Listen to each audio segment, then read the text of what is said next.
Okay. Good morning, everyone. So I thought I would kind of start out a little different, and it's going to kind of push me out of my comfort zone, so you'll have to be patient with me. But I have had a hymn that has been on my heart for a few days, or for like a week. It just reminds me of my great-grandmother. And so I thought I would start out with a hymn. And like I said, this is kind of going outside my comfort zone, so please be nice. But the hymn I've been kind of just singing all over the house is I'll Fly Away. So, some glad morning when this life is o'er, I'll fly away to a home on God's celestial shore. I'll fly away. I'll fly away, oh glory. I'll fly away. When I die, hallelujah, by and by, I'll fly away. When the shadows of this life have gone, I'll fly away. Like a bird from prison bars has flown, I'll fly away. I'll fly away, oh glory, I'll fly away. When I die, hallelujah, by and by, I'll fly away.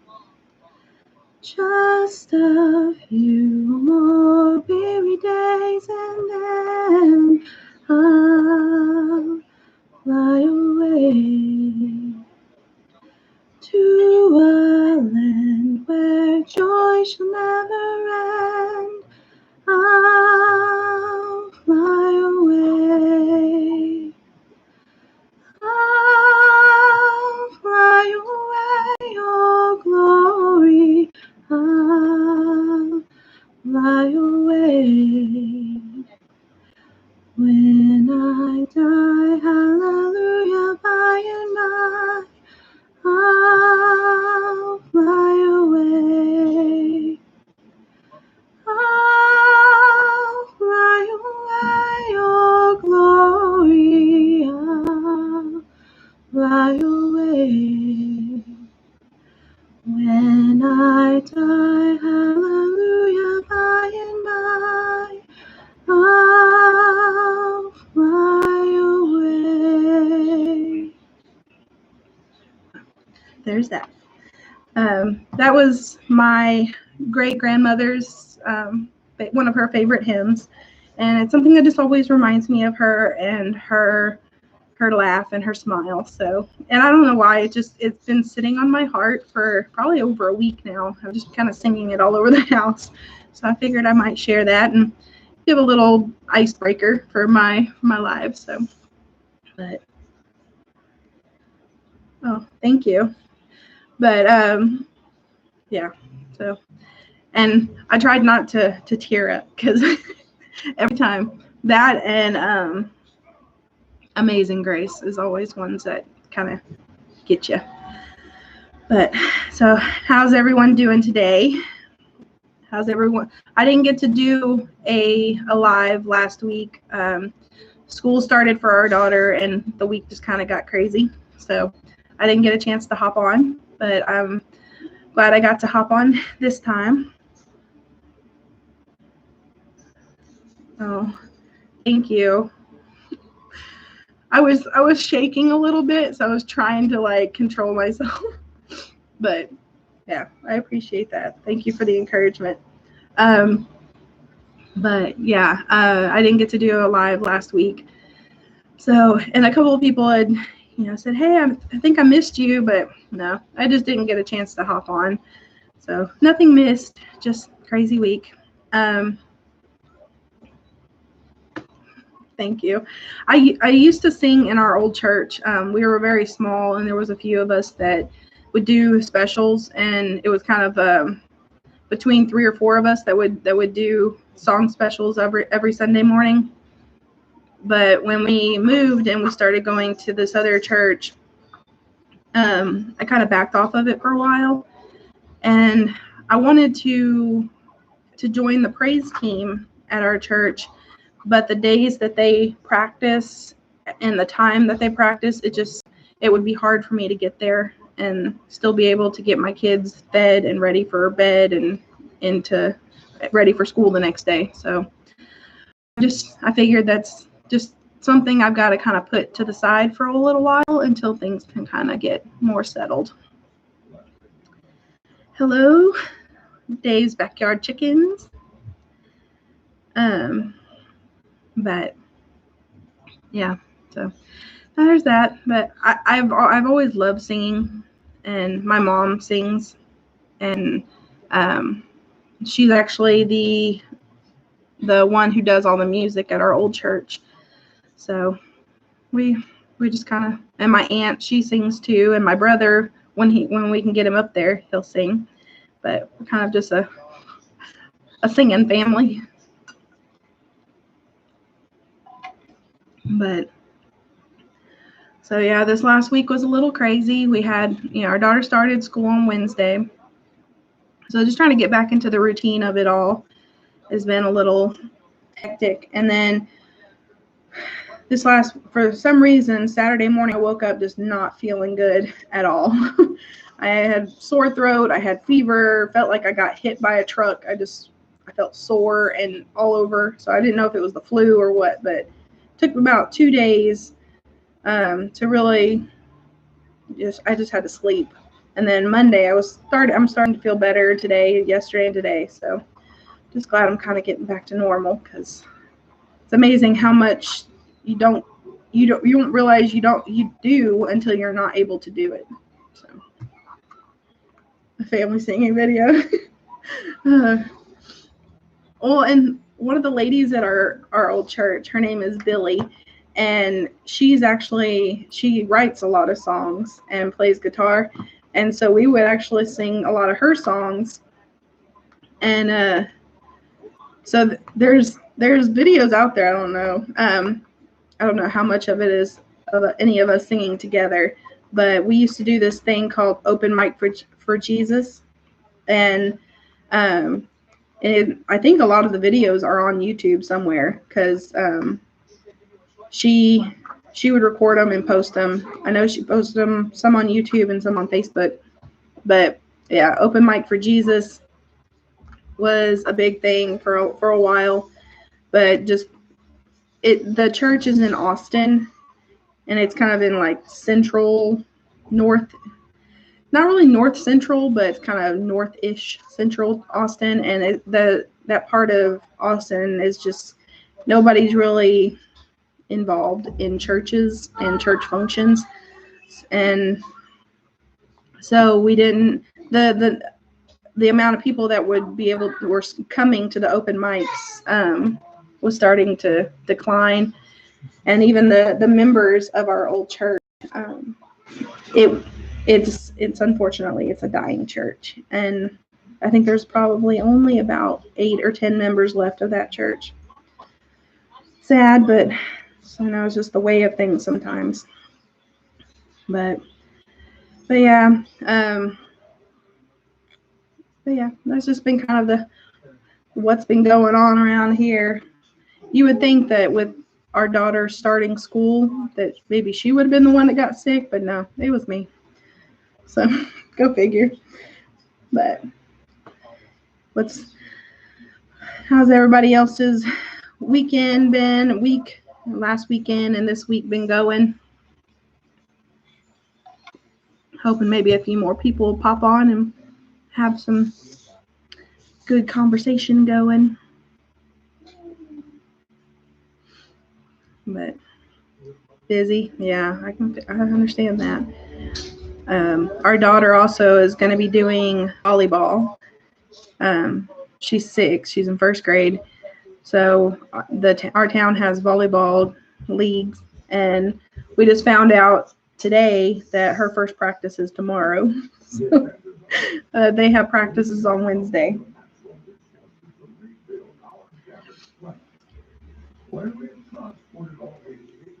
Yep. I'm just ready. I would love some cooler weather. I know we always have hot summers in Texas. I'm good. How are you, Gossmania? I know, Texas always has hot summers. That's nothing new.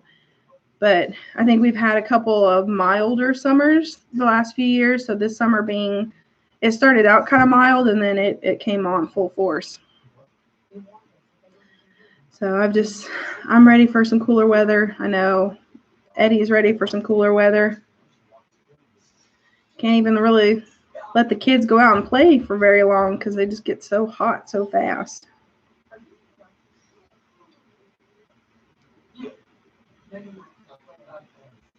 Oh, I'll be praying for you too.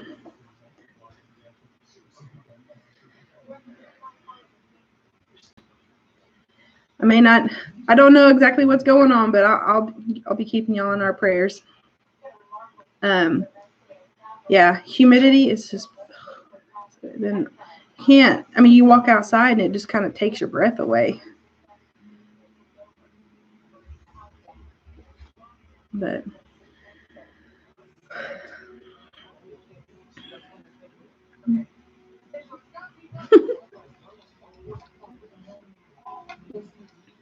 kids like to see themselves.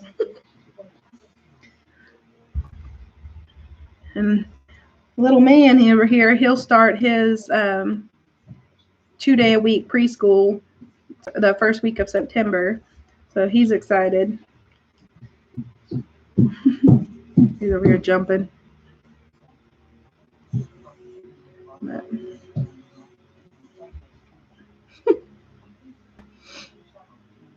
yeah, it's exciting. And he's been at home with me his whole life, so it's a good experience for him. I want him to have that, so when he goes into kindergarten, it's not such a shock. Hello, how are you? Yeah, and see, I know when Maddie started kindergarten last year, I cried. I'll admit it. I think most mamas cry. And then when I dropped her off at first grade, I teared up some. And just thinking, like, both my kids are going to be in school here pretty soon. It's just, I just don't even know what to think. Mom, look how much I got left. Oh, yeah, you're doing good. He had me trace a dinosaur for him, and now he's coloring it. And he's actually doing pretty good about keeping in the lines. But yeah, I know we've said it on here a couple times, but I'm a big crybaby, or a cry mama. That's one thing that Karen with the busy little house, we kind of came up with the the cry mamas, because we cry about everything.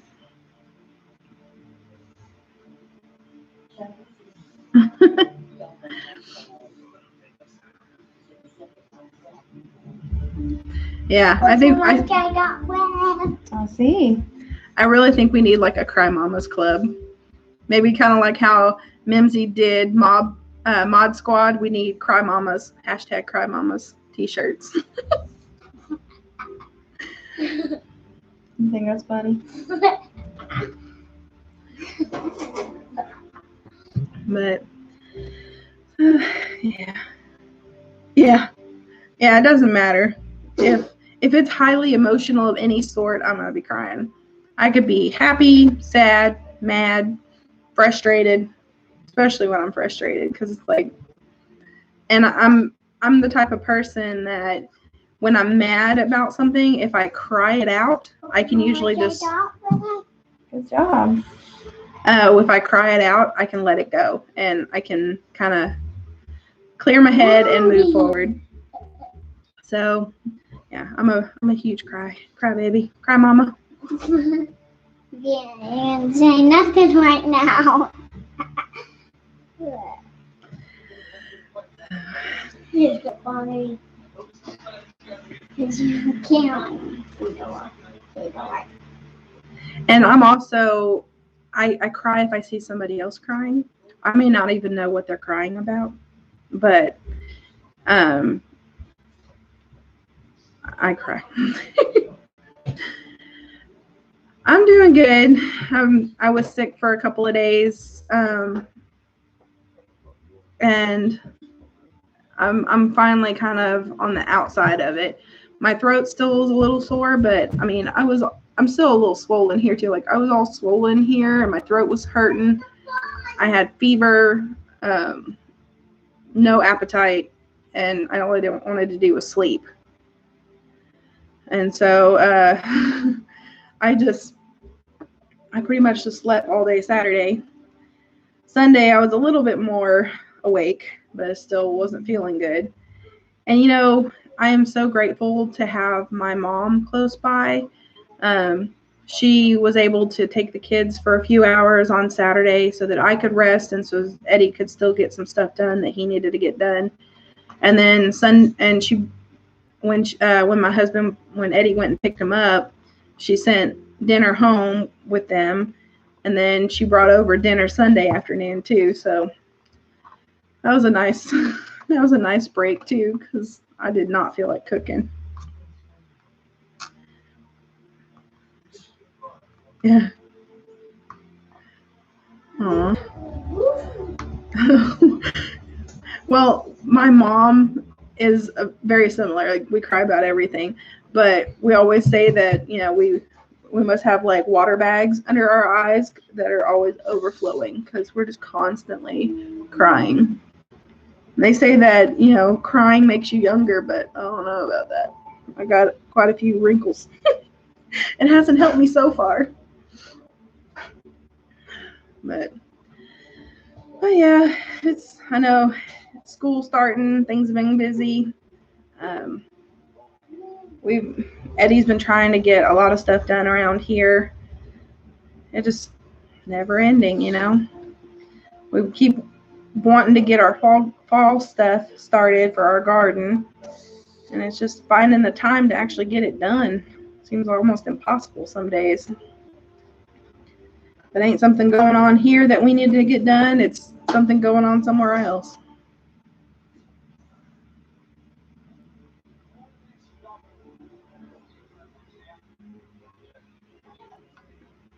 But let's see, what else can we talk about? I had said earlier that I know I didn't get to do my Alive last week, and I've been kind of bouncing around on days because I didn't know what would be better, you know, to have actual, like, you know, a good decent amount of people in to have conversation. And so I've been kind of bouncing around my days of when I was going to do a live. I planned on doing one last Thursday, and it didn't pan out. And then I thought, well, maybe I'll get to it Friday, and it didn't pan out. And then we ended up having to do we were guests on the Fluffy Coffee Talk with the Bodders and McClendons on Friday night, which that was fun.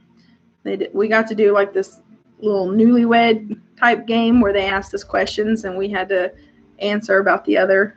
We've been married for 9 years as of July 17th. So they put us to the test, and surprisingly we did pretty good. Couple, you know, just funny things like who we thought would survive a zombie apocalypse type thing. And Eddie said he would, and I said he would because between, yeah, I think Ashley said it. She goes, I wouldn't even run. There'd be no point. I'd get like 5 feet and just say, okay, you got me. I can't do it. But I can shoot a gun, but that only goes so far. I don't even know if that would even kill a zombie. I don't know. I don't know about zombies. But yeah, I didn't get to do a live last week. And then I didn't know what day I wanted to do it this week. But I just figured, no, I'll just hop on here. Because why not? I know there's some people, they'll do a live every day. Who knows? Maybe I'll do that too. Get to talk to different people every day.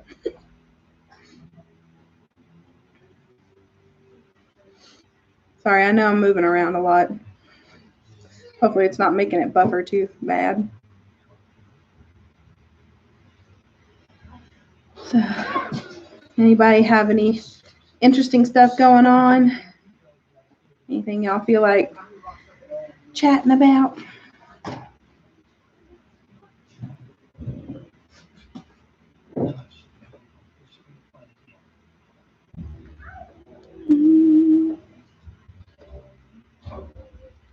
Keep trying to use the mouse, but it's not connected. I have to remember to use the mouse pad on the laptop.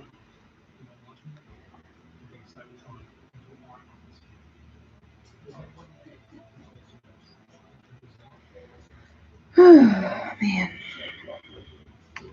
But this is am I even on still? I don't know if the chat's working. I haven't done anything. But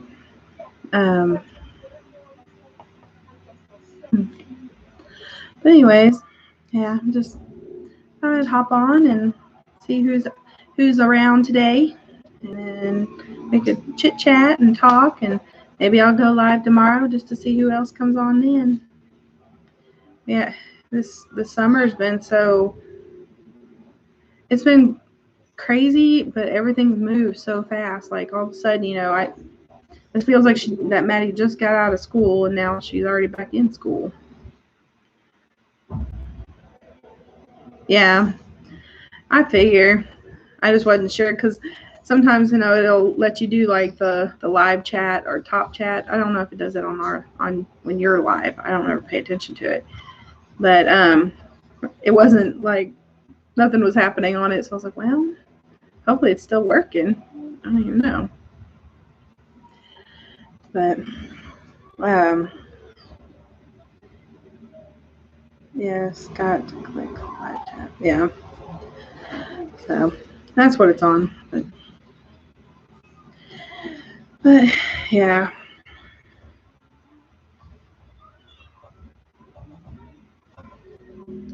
Oh, I got it. Okay. See, and that's something like even though I've been doing it for a few weeks or I don't know, a month or so now, I don't know good times. So any suggestions is very helpful. I know during the week, pretty much the main time that I can't do it is when I'm sitting in the pickup line, picking up our daughter from first grade. See, I'm still trying to put her in kindergarten and first grade, which we have to be there a little bit before 3, and they get out at 3:35. So anytime before 2, I can pretty much get on.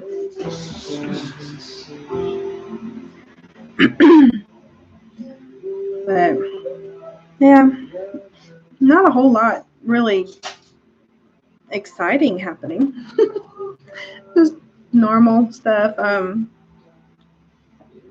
The chickens the babies that we got I don't know, a month ago, they're growing like crazy. They're about to the point where we can actually put them in a coop, out of the little, put them in their own little coop. Our older hens, one of them finally laid an egg the other day. She laid it out in the yard, which we don't know how long it had been there because she laid it under the trailer, the box trailer we have. Eddie moved it and found it underneath there. And so that was interesting. And it was of course, it was our littlest hen. She's teeny tiny, and she was the one that laid the first egg. So we're hoping we've lost quite a few of our roosters. I don't know, they've just kind of disappeared. We let them free range during the day, and we have about 6 acres of wooded area over on this around the backside of our property, and they tend to hang out in there. But one of the ones that disappeared was our mean white rooster. He was there one morning when I let them all out, and I went out mid-afternoon, and all the rest of them were still together, but he was gone. So I don't know what got him. I'm surprised anything got him because he's mean. But we lost a few of our roosters, which, I mean, we were planning on trying to get rid of them anyway because we don't need that many. But we aren't trying to get rid of them that way. So now we're down to 4 roosters. We had like 7. We're down to 4, 3 or 4. We have a few larger hens, and now we have 7 little hens that are part of. We had a chicken snake come in and kill some of our little baby hens. So, but Eddie caught it and got rid of it. Hello, Incense Shop. How are you doing?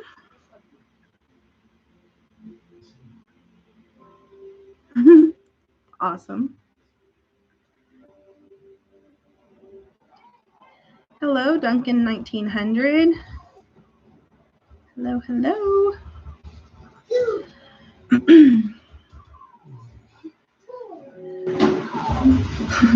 So at the beginning of the live, I did something a little different. I was trying to kind of waste time, and more's coming. I did a little different.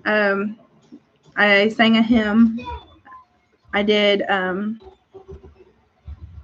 now I can't even think. I'll Fly Away. But that, I don't know. Our family is, we're pretty involved in church and have been for as long as I can remember. My great grandmother, I'll Fly Away, was one of her favorite hymns, and she was actually a minister for a long time. You ever met somebody who just like radiated joy?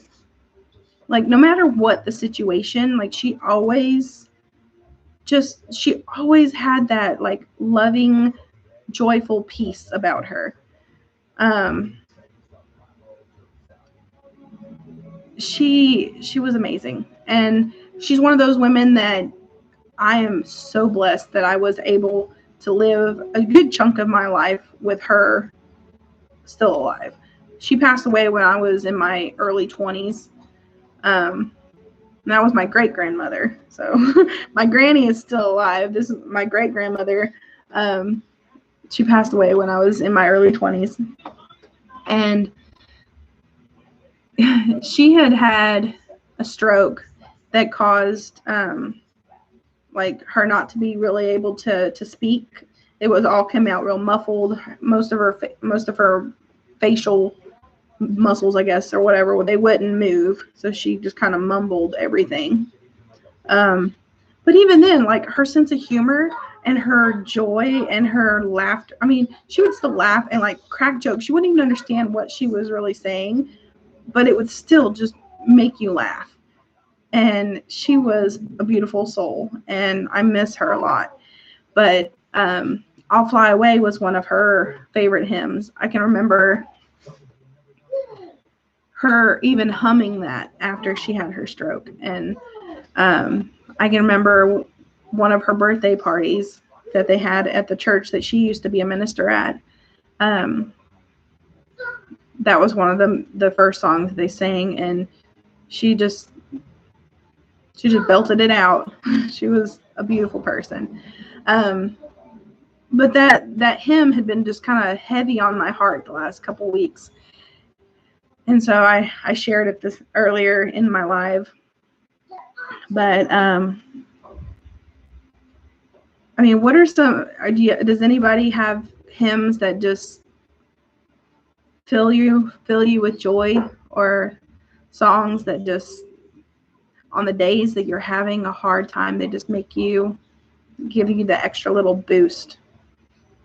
I have memories of a lot of hymns. I like the contemporary, Christian music. There's a lot of songs that I connect with on that side of it. But, like the hymns, it just feels like home in a way. So, I mean, we used to even have, when I was a member of our old church, and we used to go to nursing homes, or we used to go to this one nursing home, and we would sing.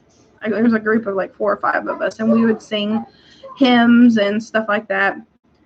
It's so amazing to see the power of music on people, because in these nursing homes, you would have people who, had Alzheimer's or dementia, or just, were just a shell of what they used to be. And there would be certain hymns. Awesome. Good morning, Grammy Karen. But these hymns would just bring them to life. There was one time I can remember, there was this older man. Well, he was in a nursing home. He was older man. They had wheeled him in there, and he just was sitting. He wasn't moving much, nothing. They brought him in, and he was kind of in one of the front sections of where we were standing, and we started singing a hymn. Oh, we were singing Jesus Loves Me. And this man started singing with us. One of the nurses came up to us, and she had tears like welled up in her eyes, and she said, I can't remember his name now, but she said he hasn't spoken or really moved in years, but that song brought a little bit of life to him. And it's just amazing how music that you've grown up with or that you connected with can be so powerful. And there was other times, like we'd sing Amazing Grace, and there would be, people that would be humming it or trying to sing along. And it was a beautiful thing. And that's one of those moments that I carry with me, because I know how much music hits me sometimes. But, there are certain songs you could hear a million times, but there may be one day that you hear the song and it just hits you right in your heart. So, but yeah, I mean, and I think especially if you've grown up in a church, or if you've grown up in any type of religious household, you've had songs and things that you've grown up with. It's stuff that just sits with you, and it becomes a part of your soul. Yeah, exactly. Sing and rejoice. I mean, if we weren't meant to, and I think it's an amazing way for people to understand a message, because songs, they just they stick with you. Music just sticks with you, and so you can put amazing stories into a song form, and people will remember it more so than just being taught or being told. And even if you're reading it over and over again, you know, songs, putting it to music of any, you know, and a way to help you remember. But yeah, I know music's always been powerful for me, and I can see it in kids. I used to help with our vacation Bible school. I would help with the music part of it, and there would be kids come back from, you know, a few years before, and they'd still be singing the songs that we learned, you know, one of the first years they came, because it just sticks with you. So does anybody else have certain hymns or songs that just really stick with them? Good morning, Eli. Yeah. Thank you.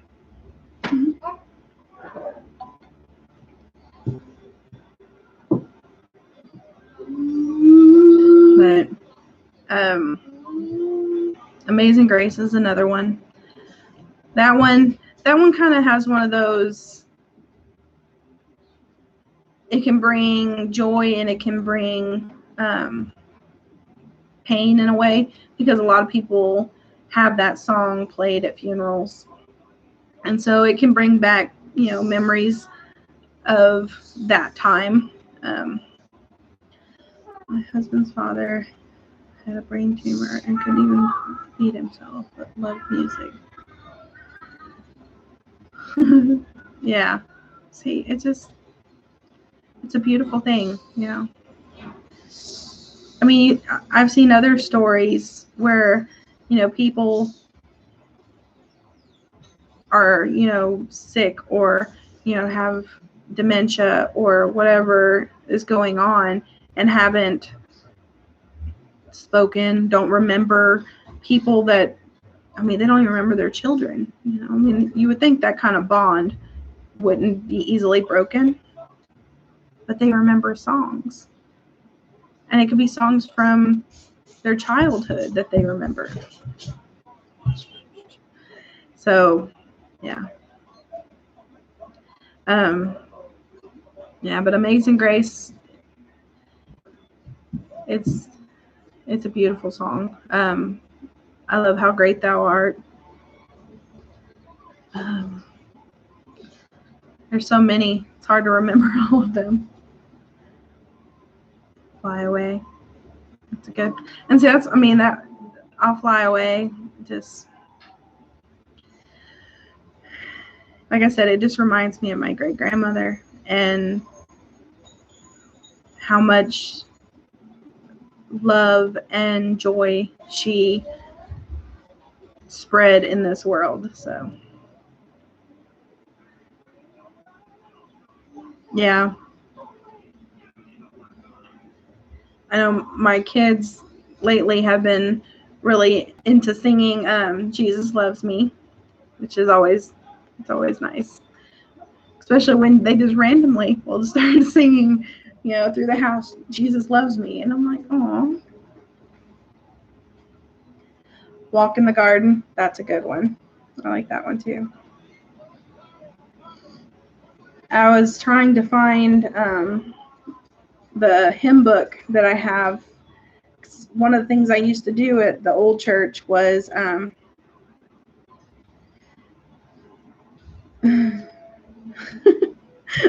haven't really thought of anything else to sing. I tried to find the old hymn book that I had, because at the old church I used to do our PowerPoint. So I would, my mom would pick out the songs for that Sunday morning, and then I would type them up and put them up on a screen and go through. And so I have a hymnal, and when we moved and everything got packed away, and so it's somewhere in this house. So,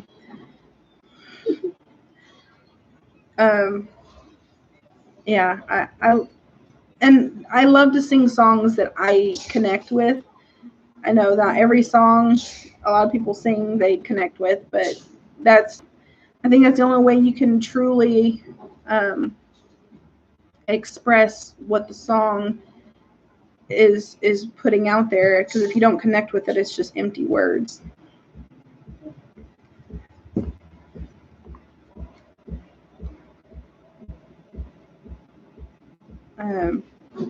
Sorry. Eddie had texted me because he was on the phone with me a little while ago, and he's got off kind of quick, and he was like, I'm sorry I got off so quick. Don't worry about it.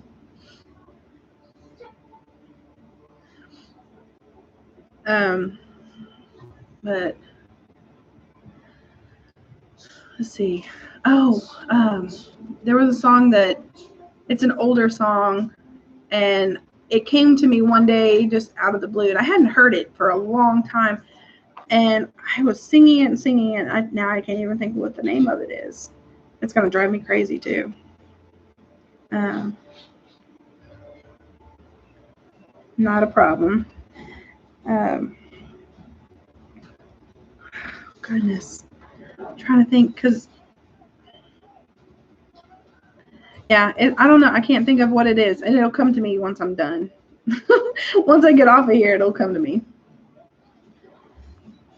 But there was this old song that I don't even know, something sparked it, and I just started kind of humming it, and I was like, what is that? And so I looked it up, and then yeah, I was singing it for like 2 weeks. But yeah, that's the way it always is. Something will come to your brain, but it won't fully come to your brain, and then you finally just forget about it, and it'll pop up out of nowhere. It's always the way it is with me, and I'll be like, oh, I need to write that down.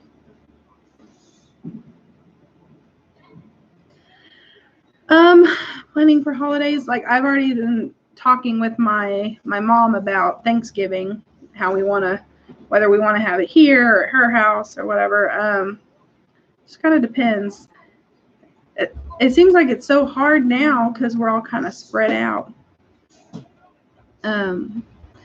Well, not as spread out, but we all have our own thing going. Stop running, please.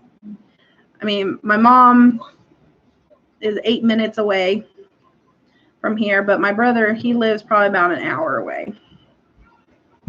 Oh, I'm sure it is. I'm sure you have a beautiful voice. I know a lot of people don't believe me when I say, but I really do think that anybody can sing. It's whether or not you take the time to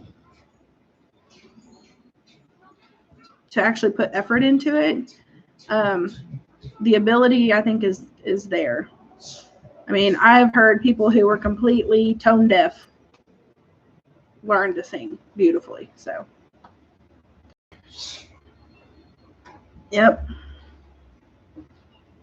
It's just like with anything else. I mean, if you practice it enough, you get better at it. You may not be star quality. I mean, even most of the people who are stars aren't star quality, but there's a lot of stuff out there to help you make you sound a lot better.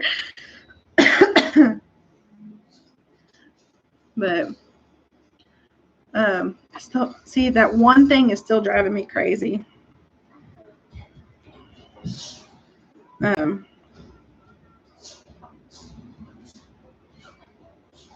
Let's see. I'm gonna find it because I was.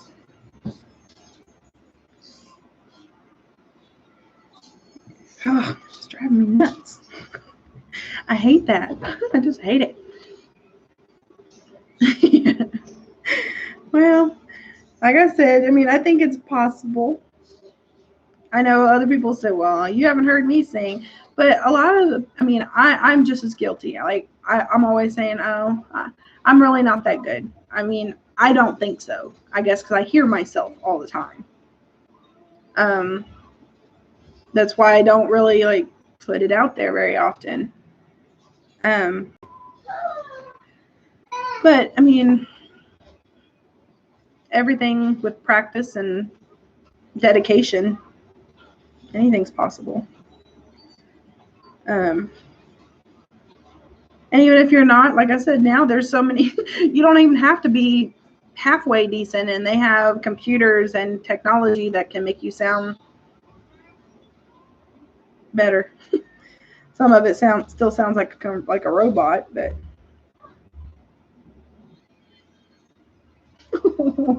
poor baby.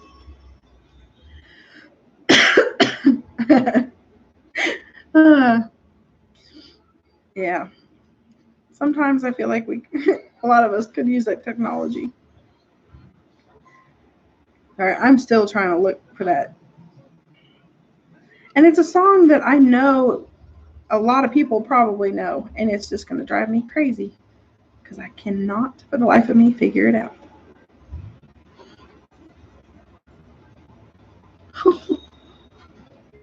I seriously doubt that. People who, I mean, we're our own worst critics, you know, so it's hard to it's hard to say.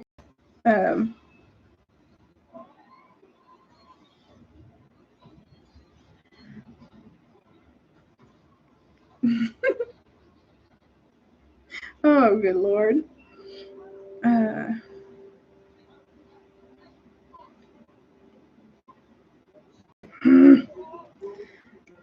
See, yeah, I know. As soon as I get off of here, I will figure it out. Oh well, they'll just give me another reason to do another live one day. I'll be like, hey, I figured out the song. Y'all are so hard on yourselves. We just need to have a big gathering of everybody to sing, and well, if everybody sings together, you just blend. It won't matter. Trust me, I've heard some interesting singers blend perfectly fine in a group. And you always have those other people who think that they are just God's gift to music, and they probably need the most practice and technique perfecting. So singing is amazing, and I really enjoy it, but I don't ever think I could do anything with it really, except for just sing with my friends, you know, sing with the people around me. Set the hounds off. Oh, good Lord. Oh. Hi, Claybank. Yeah, one of the couple of the ladies from our old church, one of them in particular, her name was, we always called her Miss Helen. She said she always sang so low you can't hear her. So I know some of my favorite songs are Christmas or Christmassy, you know, in the Christmas time frame. One song that I sang a lot at church was Mary, Did You Know? That was a lot during Christmas time. One of the songs I sang that I haven't sang in a long time is, and it was more for Easter, but Via Dolorosa. So that was one of those that, and the words are powerful and they can hit you hard, but I think the music is just as important. The actual build up on certain things is just as good as the words, because it gives you more of the emotion than just the singing, than just the words or just the emotion from the singer, because you get the build up and you get the dramatic part of it. But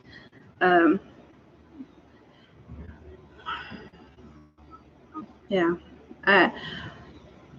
I grew up with my granny and papa a lot, and my papa loved old vinyl records, and he used to play them all the time. He used to drive me crazy as a kid, but now, like, I hear them and I'm like, oh wow, I remember this from when I was a kid. I love this song. It drove me crazy as a kid because you don't want to hear anything that your grandparents listen to, but it still stuck with me, and I can remember it.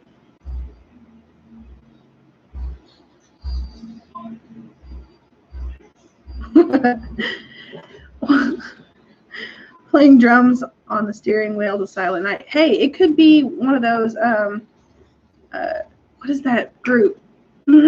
See, Trans-Siberian Orchestra. It could be one of those, Trans-Siberian Orchestra, and you could be jamming out. I like all of their stuff too.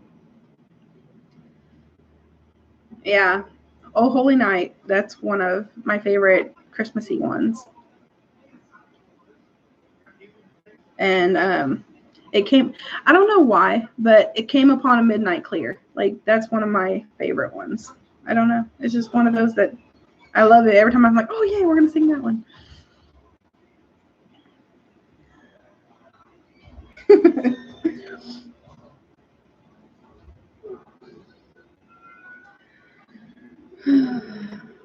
See, and my granny, she can play Christmas music all year long. She still has up like probably half of her Christmas decorations all year long.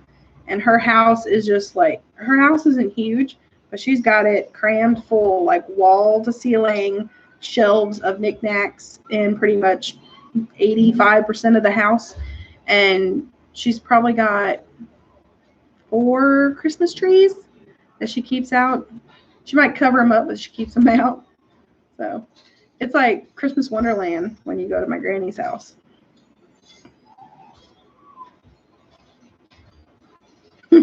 Little drummer boy. Yeah, there you go.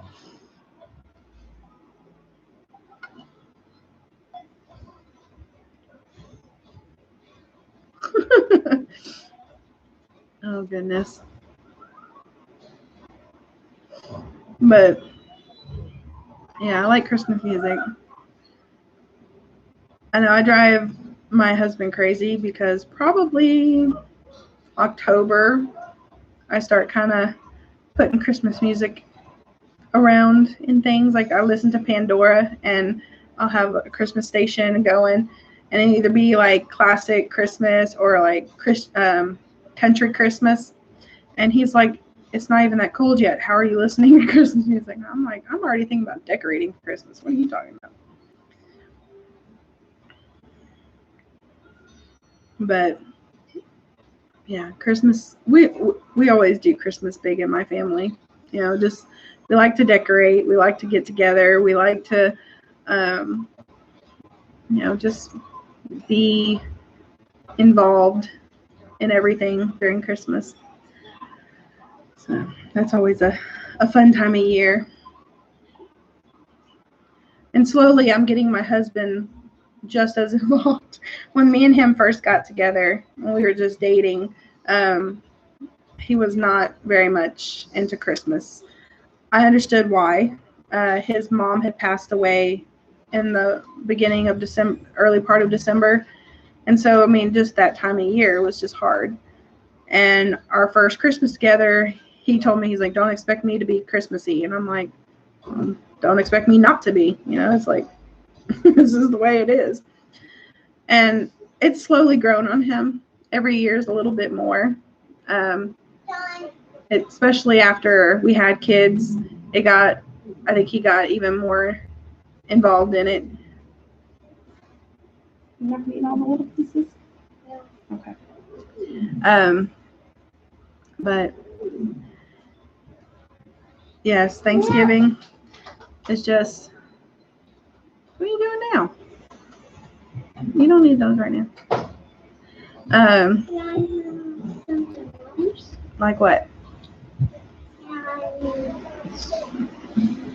No, you don't need no sweet stuff. Thanksgiving is always a nice time. Oh, sorry, my son's asking for something. What? Oh, yeah. Not right now. What then? Maybe you can get like a cheese out of the refrigerator. Thanksgiving is always nice because you can just get together with family and enjoy a nice meal and just be together. You know, there's not really, and you know, we all come together and each of us do something. You know, whether it's the turkey or the dressing or the potatoes or the carrots or the whatever, we all kind of pitch in. But it's just nice to just nice to come together and visit and just spend quality time with your family and be thankful for what you have, because so often we don't remember to be thankful. Not the white one. All right. 4-year-olds, gotta love them. Oh, that's not the right cheese. All right. You gotta eat it over here, though. But yes, Thanksgiving's always nice. I started decorating for fall the other day, and I haven't finished. I got a few things up, but I haven't got as much up as I want to. We'll start off with that much, okay? I'm gonna get more. I've gone the wrong way. But I started decorating for the fall weather to come here faster, but I knew that wasn't going to happen. But I love fall. I love the colors. I love the changing of the seasons, and it just, I love it. And at the same time, it's like the point where everything starts speeding up even faster, because everything coming up, you have, fall comes, and you have, Halloween, so the kids are always excited about that. You have Halloween, then you have Thanksgiving, then you have Christmas, then you have New Year. Don't bounce. You're making the table shake. Can you tell he's excited? New Year's, and then after New Year's is when all of our birthdays start. So we're all like crammed together. Birthdays. And actually, like, my son's birthday and my husband's birthday are 2 days apart. And stop, you're bouncing the table. Zeke's is on February 13th. My husband's is on February 15th. And then Valentine's Day is in the middle.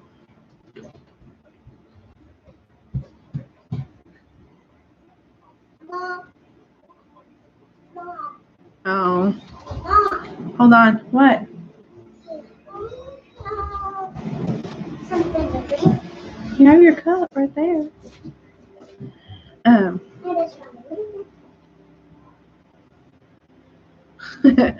right. Have a good one, Eli. What's his birthday? Wow. See, that's not, things like that are supposed to be, family events. It's not about just making an appearance and leaving. Even as much as, there are days where, we don't want to go to a family event. We don't just show up and leave. Like, we still participate. We still, in the end, you feel better, or you actually are glad you went, because you're like, okay, that was just me being whiny that day, just because I didn't want to go. But it's sad when families like that. Like, we don't spend any holidays with my dad. He's a hermit.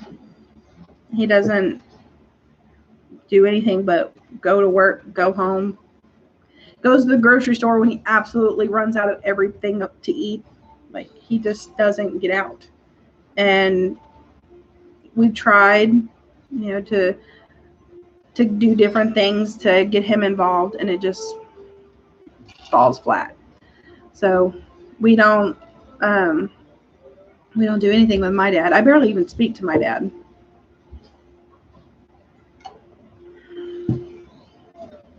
The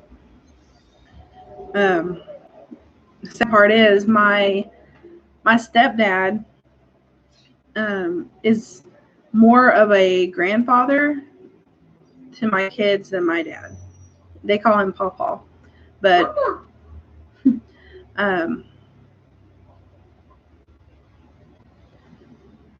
Oh, wow. Yeah. Yeah. I'm grateful and thankful that my family is all relatively close. No, it shouldn't. You don't have to. Like I said, my mom is just 8 minutes away. My father-in-law, Ed's dad, and his stepmom are 30 minutes away. My granny is probably about 30 minutes away.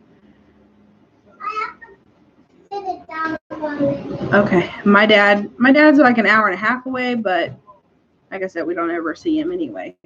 Gotta close the door.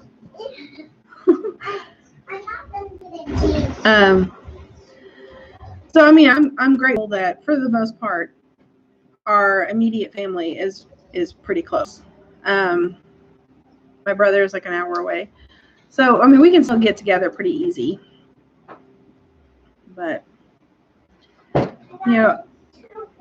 I want to help our kids realize that certain things aren't just for what you get. Like Christmas isn't just about the presents and what you can unwrap and what's under the tree and whether you got what was on your list or not. I want them to see that it's about family, and that it's also to celebrate the birth of Jesus. And that's something that luckily my kids seem to keep a hold of for the most part. I mean, they still get excited because they like Christmas and they like presents, but they still, like my daughter will be like, "Hey mom, do you know what Christmas is? It's the birth of Jesus." And I'm like, "Yes, you're right." Or she'll tell me, "You know what Easter is? That's when Jesus died on the cross." I said, "Okay, yeah, you're right."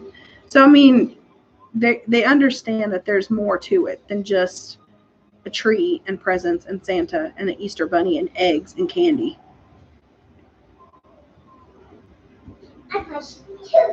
Yeah, happy birthday.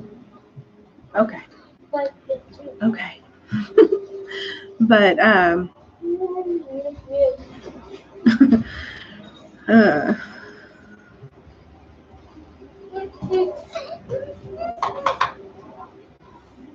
you want more, I'm guessing? A little bit more, and then you need to go play. Okay? Okay, can you watch? Huh? Watch the movie? That's fine too, but you don't need too much cheese because it'll make your hiney or make your tummy upset. Yeah, like a tummy ache. Like a tummy ache. Yeah, like a tummy ache.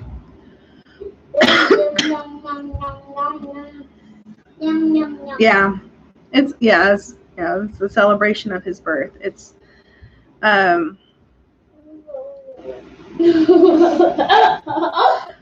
goodness. Yeah.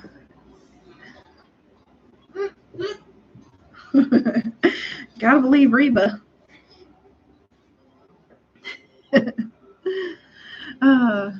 But I love Reba. Nothing negative about her that I can say. I love her. But yeah, I mean, it's nice to know that my kids do see a bigger picture. Yeah, they still get excited about gifts, and they still get excited about Santa, and still get excited about candy at Easter. But Easter bunny. But I mean, they know that the main story. His monkey's name is Monkey. He's a little stuffed monkey. So he want to make sure that I told everybody. Yep, the reason for the season. Yeah, and it's sad. Like, I mean, we don't. Okay, he's bringing Monkey over to say hi.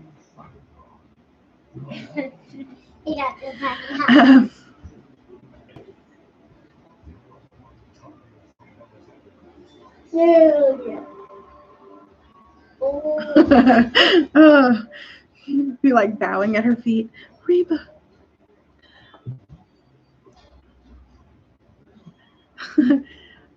they're saying they remember Monkey from the bash that we went to when we went to Louisiana, and you brought Monkey. He's like, what? But they say hi, Monkey.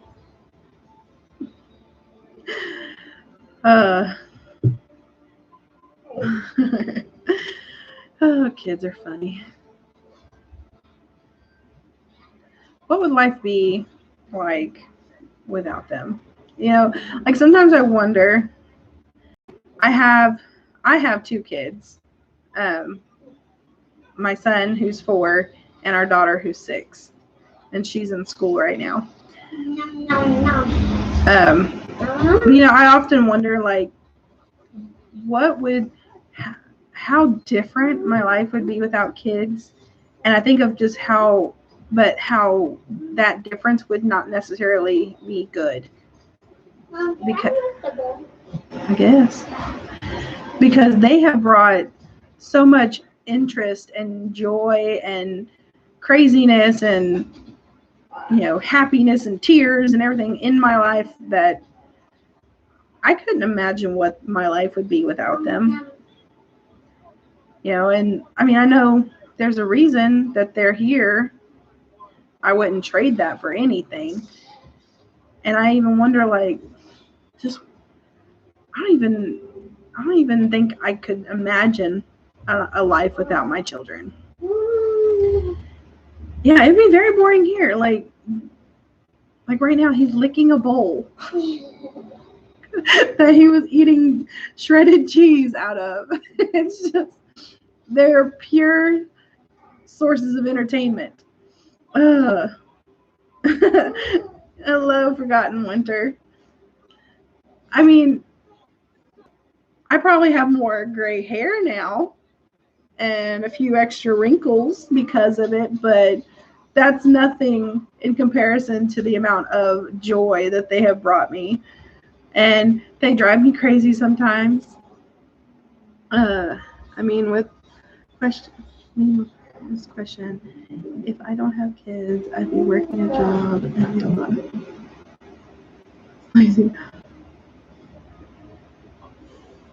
Yeah. Silly. I mean, yeah, like right now, I am a stay-at-home mom. I do have my Scentsy stuff on the side that I try to do. Hint, try, because I'm not a huge, like, pusher. So, but yeah, so I mean, I try to do Scentsy stuff on the side, but I'm a stay-at-home mom. Before that, I worked full-time. I might even still be at the same place I worked before my daughter was born. I don't know. I don't know where I'd be. I don't know if we'd be living here. It's just there's so many things, like how things would have changed. How many things how many different directions could life have gone if it hadn't gone in the direction it went? But I don't think that was ever even a possibility. I think that my kids showed up in my life at the time that they were supposed to. There are times that I kind of, because I had always wanted to be a mom by the time I was like 23, 24. Still had, a few years in my 20s to experience life, but then get married and have kids. Well, I didn't even get married till I was 26. And then it was a few years into our marriage before we had Maddie. So I was 29 when I had her. So understand mountain life. Let's see. Thank you so much for all your support. It was awesome having you on here.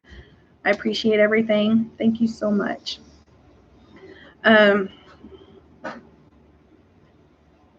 But it's there are times when I'm like, man, I wish I'd had an earlier start in being a mom. But at the same time, I mean, I don't know. I think it was meant to happen when it did. So personally, I wouldn't mind having maybe one more. My husband thinks we're set on the 2. So, I mean, it's one of those things, like, if it happens, it happens. I'm not going to push it to happen because I don't want to put that responsibility on him and our family if it's something that's not wanted or not meant to be. We didn't know if we were even going to have any more after our daughter was born. And, surprise, I got pregnant. And, it was a little nerve-wracking because our daughter at the time was only a year and a half old, a little less. So it was, my mind went to, oh, I'm going to have another baby, to, oh, I'm going to have a baby with a young toddler. Oh, gosh, what did I just do? Like, what am I getting myself into? But I think it was a great time. At the time, I had my daughter and then my best friend's little girl that I watched. They were the same age, so they had each other. When Zeke was finally born, they had both just turned 2, so they could kind of play with each other. After I'm done, okay. They could play with each other, and then I could kind of still, give my focus to Zeke as much as possible.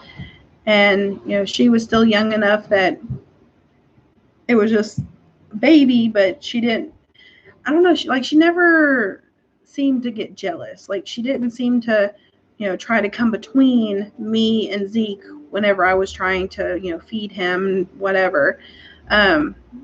She understood enough, but not to the point where she was like, oh, mommy's mine and only mine. So.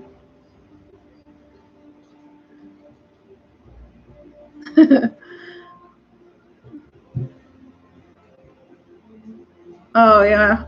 Well, see, in my brother-in-law, they had 3 boys and had a surprise.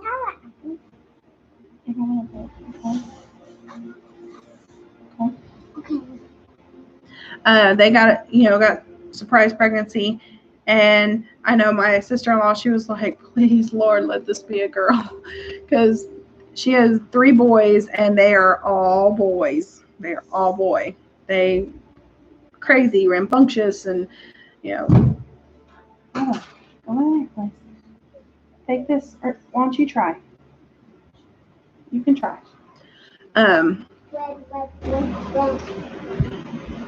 Yeah, so let's see.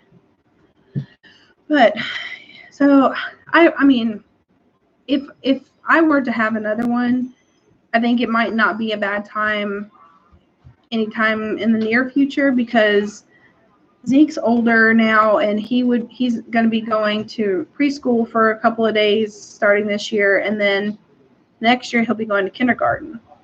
So if by some miracle or I won't say miracle, by some chance, because I know it's not something that Eddie really is seeing in our future. But if it happens and we have another baby, I think at least at that point I could be more focused on the baby while the kids are at school. It's hard to do with the marker. That's why I use using a pen. The pen fell. Where's my eraser? That one doesn't have an eraser.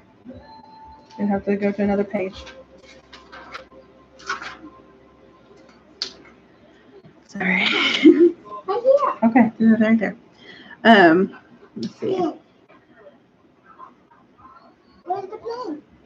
It's down on there. Oh. Bouncing off the walls. Yeah. So far, I mean, Zeke's the only boy, so, and he's kind of rambunctious, but not too crazy. Now, if we had two boys around the same age, I'm sure they would be crazy, bouncing off the walls, driving me up the wall. But I know. Can you wait till I get done, and then I can help you? I just need help with the bikes. In a minute. But yeah, I don't know. Like I said, I wouldn't mind. I think part of it's just,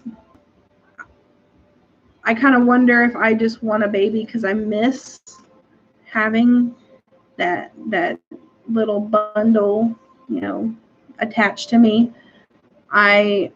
Both of my pregnancies weren't really bad. I had pretty easy pregnancies. The only complication that I had with either of them, towards the end of my pregnancy with my daughter, my blood pressure started kind of going up and down.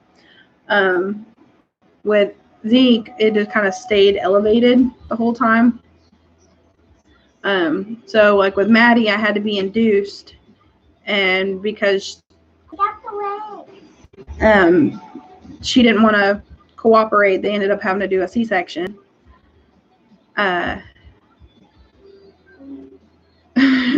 Borrow them and send them home. After my C-section with Maddie, I ended up getting an infection in my incision. I had a fluid pocket that opened up, and I ended up having to have 9 weeks of home wound care. A nurse had to come in 3 or 4 days a week to pack the wound. Not pleasant. So I really, by the time I got pregnant with Zeke, like, I mean, I had healed fully, but when I found out I was pregnant, like, I was excited, and then like instantly I got that fear of, oh my God, what if I have to have another C-section? I don't know. I don't know why they didn't do a wound vac. They just, it was horrible. I can tell you that much, because I noticed some seeping, and so my mom took me to my doctor's office, and they had put like the bandage on, and so when they took the bandage off, they noticed, that's when they said that it had opened up, and with no numbing or anything, they just cleaned it out and packed it. And you talk about excruciating pain. I have never felt anything like that. I wanted to pass out. But it was horrible. The first nurse that came to our house to the next day, after my doctor's office visit, as soon as she walked in, I just started bawling. And she's like, honey, what's wrong? And I said, I don't want you to touch me. I said, it's nothing against you. It just hurts so bad yesterday. She goes, well, didn't they numb it? I said, no, they didn't numb it. They didn't do nothing. They just, it's a, leave alone. Leave alone. They told me what it was, and they just started packing it in. So she actually kind of became my advocate in a sense. Like, she called the doctor's office and told them that they needed to get me a prescription for a numbing agent to be filled immediately, that she was not changing the packing until she could get something to numb the area, because she said that is incredibly painful.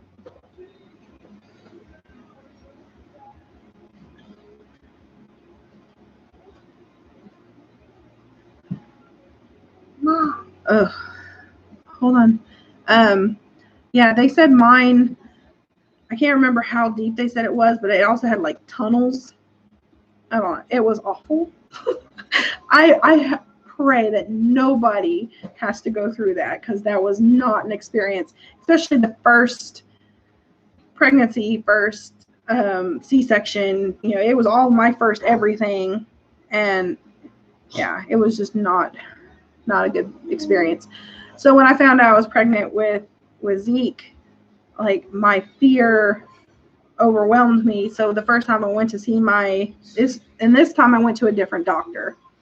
I told her, and one of the things like really upset me with my first doctor, whenever, hey Nathan, how are you? With my first doctor, when I went in, you know, when they were kind of doing my follow-up after the wound care had been taken care of, the doctor told me, she said, well, I said, is there a reason why, you know, this happened? I said, is it something I did? She goes, well, in all honesty, if you had lost weight before you got pregnant, that wouldn't have happened. I was like, oh, so, okay. That's great. Okay, because I'm fat, I caused this to happen.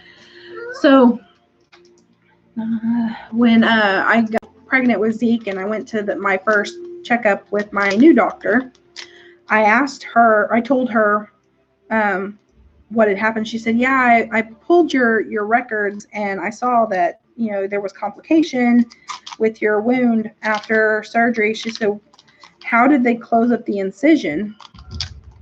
And I said, well, they told me that and it's not to eat. Do not put that in your mouth. That is like Play-Doh. Sorry. But I told her, she said, yeah, I pulled your records and I was wondering what they used to close you up. I said, well, they had told me they used stitches internally, and then they used the wound glue on the outside with steri strips. And she looked at me and she's like, nothing else? They didn't stitch you on the outside? They didn't staples? I said, not that I'm aware of. She said, did you have stitches removed? I said, no. And she's like, what were they thinking? That puts you at a higher risk for something opening up anyway. And I told her, I said, well, I kept telling them that I kept feeling like a pinching sensation while I was still in the hospital before I even got released to go home. And she's like, there was probably signs of infection and they just ignored it. And I asked her if my weight had anything to do with it. She's like, no, that has nothing to do with it. Why are you asking? And I told her what they said. And she said, that is ridiculous. She said, you could be as skinny as a twig and that could still be a possibility of something happening. And I told her, I said, well, I'm really scared that this is going to happen again. I can't see what you're showing me. It's going to do that. It's not like Play-Doh. It's thinner. And I said, I'm really scared of this happening again. Is there any way that we can, is there any way that we can kind of make sure? And she said, if you want, she said, I'll stitch you, I'll staple you, I'll glue you, and I'll steri strip you. I'll do everything across the board to make sure you stay closed up. And I said, why? I said, I'm putting confidence in you but even my first C-section, like since I had been induced, I had an epidural. I had an interesting experience the first time around, all the way around. So I was induced. I got the epidural. And they asked me if I wanted it before or after they broke my water. I said, well, I guess just do it before. So they gave me the epidural. They broke my water. Nothing progressed. So after however many hours they let you go, they tell me, well, we're going to have to go ahead and do C-section. So, of course, I was nervous. Well, they give me all this stuff through my IV, and they had me drink this nasty, like, they said it was supposed to be green apple, but I don't know, but this anti-acid liquid stuff. So they had me drink that. They're wheeling me. They're taking me on the bed. They're wheeling the bed through the hallway. The guy who is wheeling me runs me into a wall. And then he runs me into something else. I'm like, is this dude drunk? I mean, oh my God, what is going on here? So then we get into the operating room, and they're getting everything prepped, and they give me a high dosage, I guess, of the epidural stuff. And then I start feeling nauseous, and I'm shaking like crazy. I feel like I'm freezing. And I tell the anesthesiologist that's sitting at my head, I was like, I'm going to be sick. He's like, no, it's just the way you feel. It's just the medication. I said, no, I'm going to throw up. And he said, well, I'll give you an anti-nausea something. And he put something in the IV. And he said, that should take effect in just a few seconds. And 2 minutes later, I was like, nope, not helping. And I ended up throwing up on the side of my head thing, I'm laying on. And and the whole time, I can feel pinching and pressure and stabbing pains, where they're getting Maddie out. And I keep saying, I was like, this is hurting. And they're like, you shouldn't feel anything. I'm like, well, I am.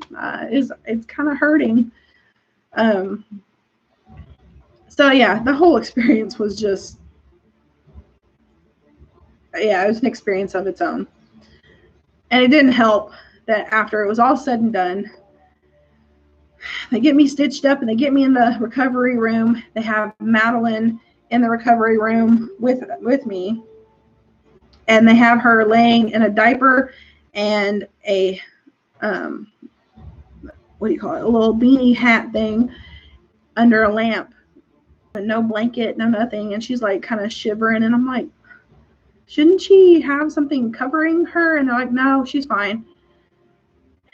And I couldn't even really touch her yet. She was a little ways away from me. I could see her, but I couldn't reach her. And I noticed I noticed that, she's you can see her taking big breaths. And I asked the nurse, I was like, is everything okay? Is she breathing okay? They're like, well, we're going to have the pediatrician on call to come down and look at her. And they said, he came down, checked her out, and then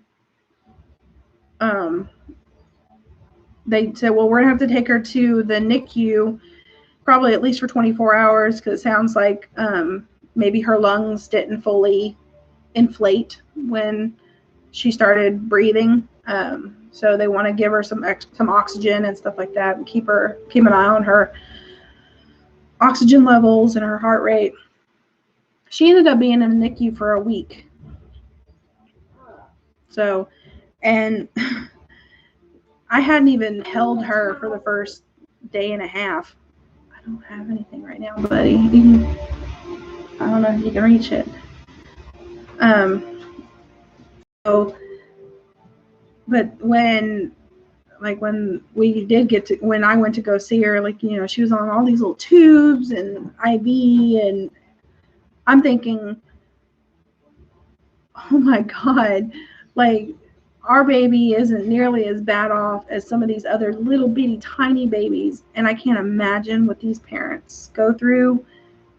I'm looking at her thinking, my heart is breaking.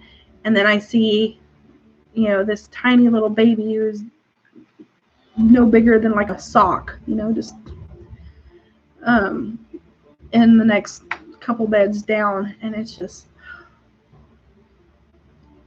but oh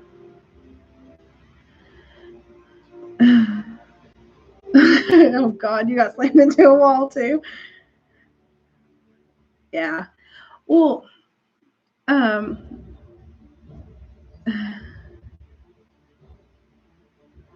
I guess Eddie's on here. With our son, since I had already had a C-section. I was trying to do a VBAC, but it just didn't work out because of blood pressure issues. So I knew I was going to have to, we scheduled the C-section. And so I got the spinal block. Dude, that was like the best thing ever. I didn't feel nothing. I didn't even know that anything was really happening yet. So I go in and I'm sitting at the table and, you know, getting ready for them to do the spinal block. And so they do it. They lay me back and they said, okay, it'll take a few minutes and you'll start feeling numb. I don't know, buddy. I don't have any clue. And so I'm laying there, and my mom is in the operating room with me again, and the anesthesiologist is there. And so me and him are kind of just talking back and forth, and he said, are you feeling okay? I was like, yeah, I'm okay. He said, they're kind of poking at you. Do you feel anything? I said, no, I don't feel anything. And he's like, okay, they're going to get started in a minute. I said, okay. So I'm laying there, and he's kind of just asking me questions. And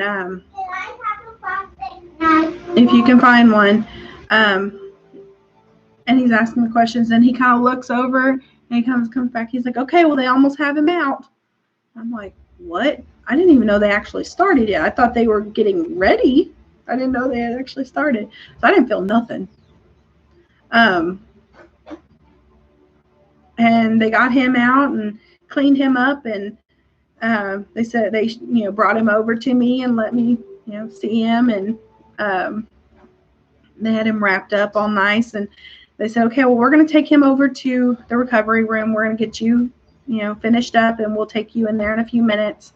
And once the numbing is kind of wore off, then we'll move you to a room once we know everything's good. All right, Duncan 1900, thanks for coming by.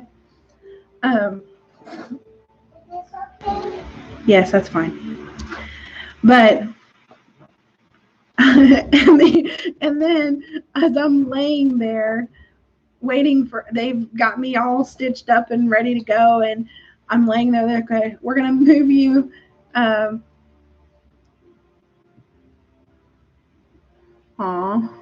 that's awesome. We're gonna move you over to the recovery room in a minute.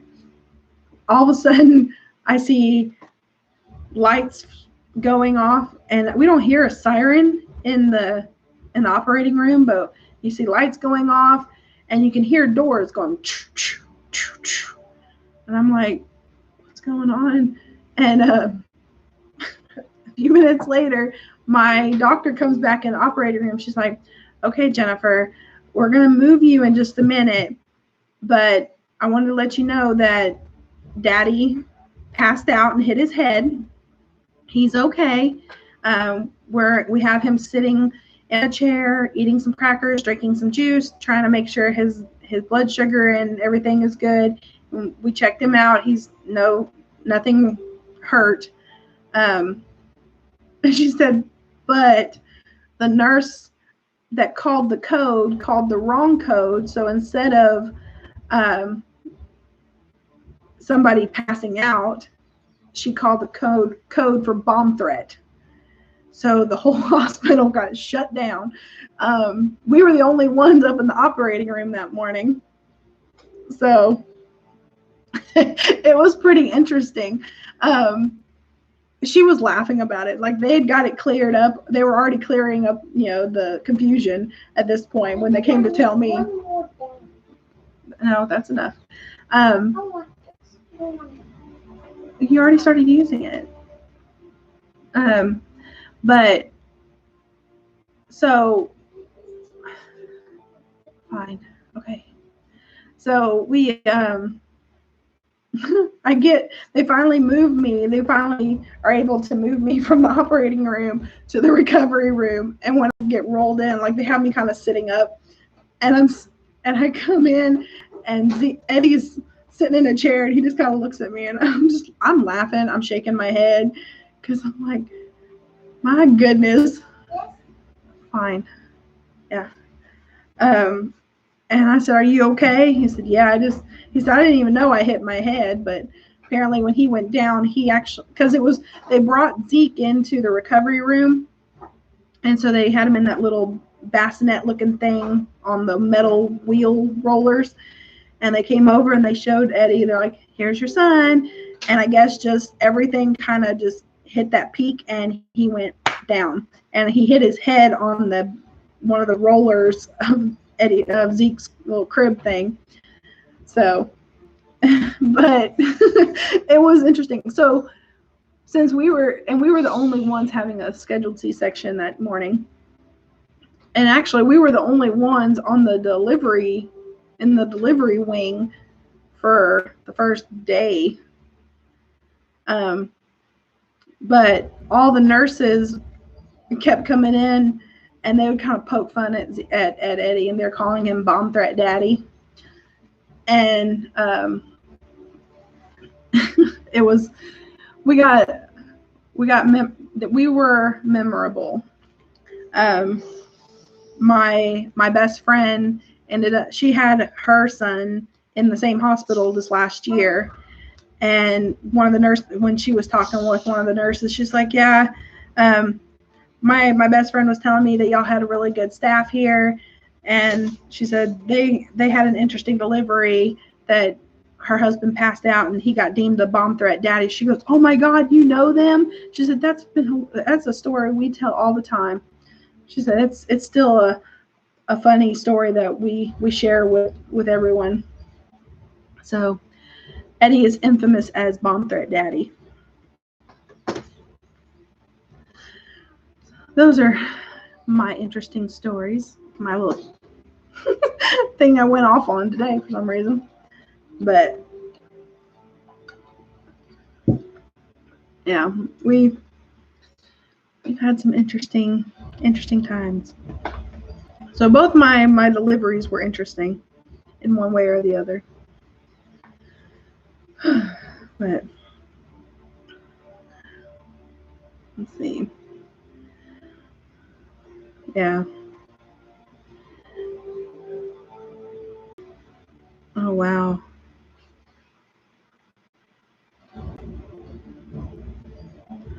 Oh my goodness. Oh, that is heartbreaking. I am so sorry. Oh. Stuff like that makes me want to cry. Like, I can't even imagine going through that kind of pain.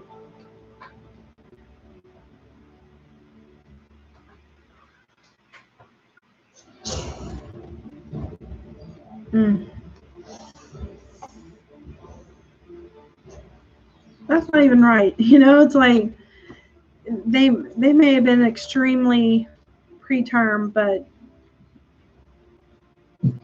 should still do whatever you can. I don't know.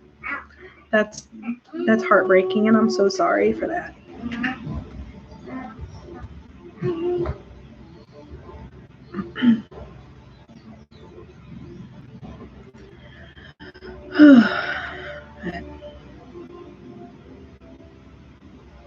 Oh, that's just, you hear stuff like that, and you don't understand. Like, I've heard of, babies even more premature than that they have at least, all life-saving measures. I mean, I've always thought that maybe I would want to work in a NICU. But being in there for that week with Maddie and seeing these tiny little babies, and I don't know if I would have been able to survive it, just because my heart would have been breaking for all of those families. Because you don't want to see that this tiny little precious thing having such a hard time, struggling. And put the lid back on the marker. I don't know. There's so many times I'm like, I see the good part of it. Like, I see those people that can work in NICUs and provide comfort for those babies and that family. And yeah, there are success stories, but then there's those ones that are not successful, and I think that would just tear me up. I think I worked in childcare for a long time, and I worked in the infant program. We had a little boy, and I've talked about it before. We had a little boy that I agree with you. I couldn't handle it. I would be crying all the time. That I'd want to just take them all home. I want to keep them because you just want to protect. You just want to be there. Bubba, don't make a huge mess, please. But when I was working in childcare, we had this little boy who came into the infant program, and he was 2, but he was a special needs child. He was special needs mainly because while his mom was pregnant, she was doing drugs, and so he was born addicted to crack, and he had so many little surgeries done on him and so many things that he had, but he was a fighter, and he secured a special place in my heart. I always wonder what happened to him, because I've so far lost contact with everybody that I don't even know how I would find out. But he was the most adorable little thing. So he was 2, but because of his disabilities and his complications that he had, he was in our infant program because he had his body and his mind were kind of in the same place as an infant, even at 2. But his great aunt got custody of him.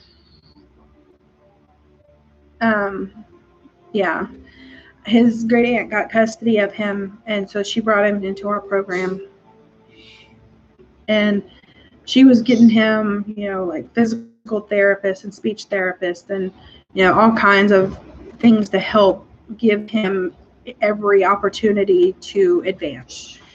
And he had a feeding tube.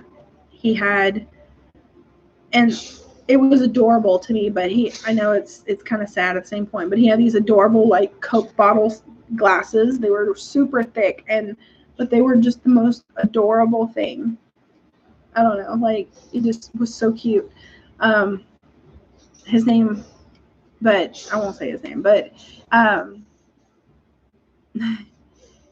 he just was just amazing. He was a fighter. He had to have a shunt in his head. The reason he had a feeding tube was because when he was born, they didn't even realize it at first, but when he was born, apparently his internal plumbing, in a sense, was all misrouted. So everything that went in his mouth, instead of going into his stomach, went into his lungs.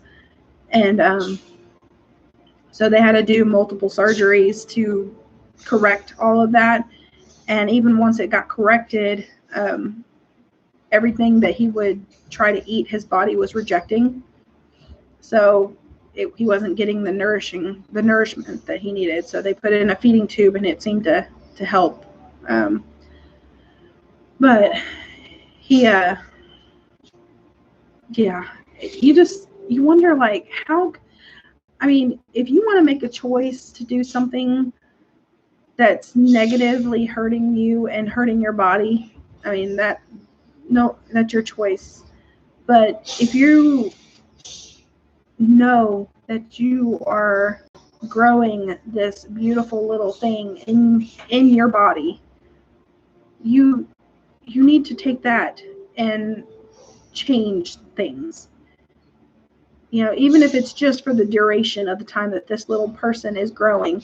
Once that baby is born, if you want to put up for adoption or whatever the case may be, and go back to that lifestyle, that's your choice. You're an adult. That baby has no choice. It just drives me crazy. But he was, when I left there, I left not because I wanted to, but because of a conflict between me and another teacher. She did not like having to deal with a child with special needs. Like I said, he had a feeding tube. And with a feeding tube, you know, you give them their food that way. And with a lot of them, a lot of the people that have feeding tubes, like, they still can't even burp. And if air gets trapped in their stomach, you have to reopen the feeding tube and allow the air to come out. And with Camille, whenever the air would be in his stomach and it would be hurting him, like, he would start, like, you know, drawing up, and he would kind of be grunting, and he would do these like cold sweats, and this lady would just get mad at him. He's a baby. He can't control what's going on with him. You talk about ticking me off. I'd tell her, I'm like, you need to let the air out of his stomach. She's like, it's not really anything there. He's just being difficult. He can't be difficult. He doesn't know how to be difficult. And I don't know how many times I had to just rip the tubing and stuff out of her hand and redo it myself to allow the air to come back out, because she was going to let him just sit there and suffer. But because I made a complaint about this and about other things that I had seen, it got put on me as being someone who was trying to cause conflict. And because I wasn't a main teacher in that room, because I was kind of a floater. I kind of bounced around between a few rooms, because I wasn't the primary teacher in that room and I was trying to cause conflict. They had to let me go. I was so mad. And looking back, there were so many things I probably should have done. Yeah, she had no business working. She didn't have any business working with babies, period, because she would get frustrated with the babies. Like, I understand, you know, you have 8 infants in a room and 6 of them are crying. You're trying to, you know, figure out who needs what and what, you know, it can get a little stressful. But, like, she would get mad. And I could just see something bad happening. If you can't control yourself in that environment, you don't need to be in that environment.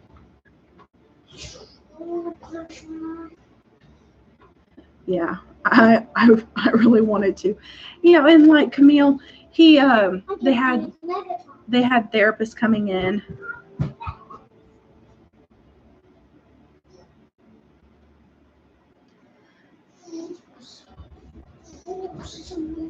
Let's see.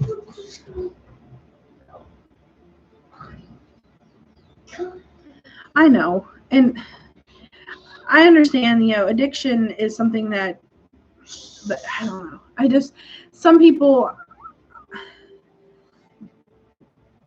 I don't know. It's just one of those, it's a hot button issue, and I know that, and it's not something I want to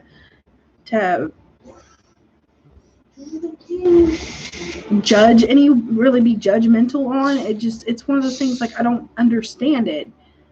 Because, I mean, you see people who are addicted to things that are that as soon as they know that they have this baby, that they make the steps to change it.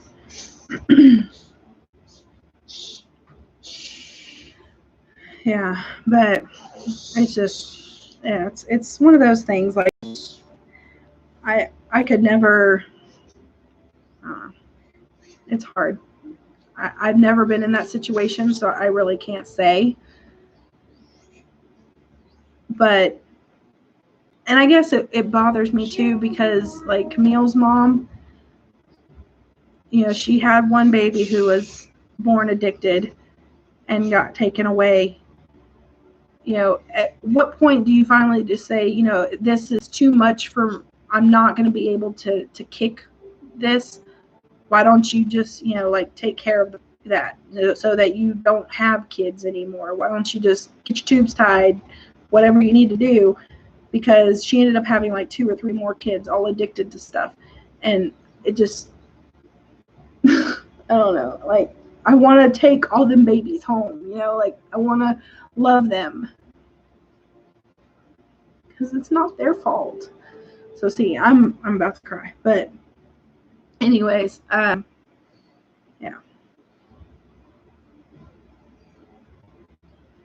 Oh my God.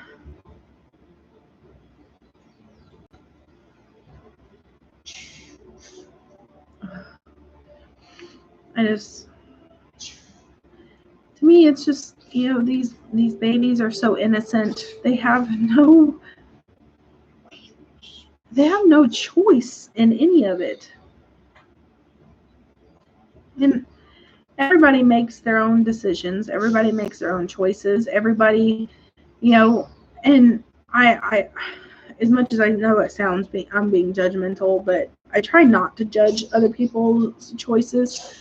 Like that whole big debate that was there for a long time of, bottle feeding over breastfeeding and formula over breast milk. And, to me, I breastfed Maddie till she was about a year old. I breastfed Zeke till he was 6 months old, but I wasn't producing enough to help him gain weight, so I had to do kind of half and half between formula and breast milk.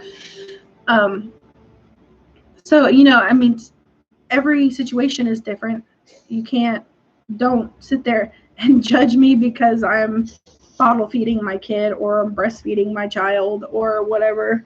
And, I've seen those parents that breastfed their children all the way up to the time they were 3 years old.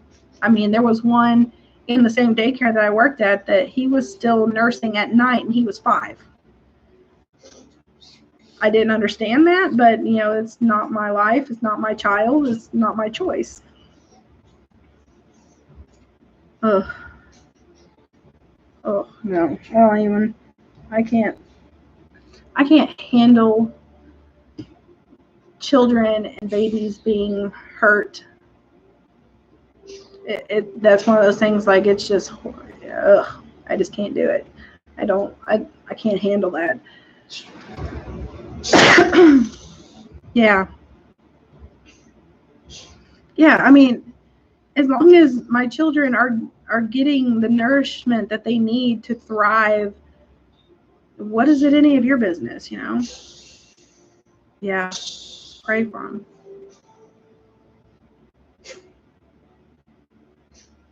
Mhm. Yeah. I just, and that, everybody likes to get mad at these women who breastfeed in public, that they need to go into the bathroom to breastfeed. Do you eat sitting on the toilet? Because I don't. They all need Jesus, yes. This whole world needs Jesus. Good Lord. Something. Ugh. Yeah, I mean, it's not like, it's one thing if, women are going out just flashing their tatas everywhere just for everybody to see. These women who are breastfeeding are trying to give their children food. They're trying to feed them. They're nourishing their children's bodies to grow. they're not asking you to stare at them while they are trying to nurse. They're not asking you to, judge their breast size or whatever.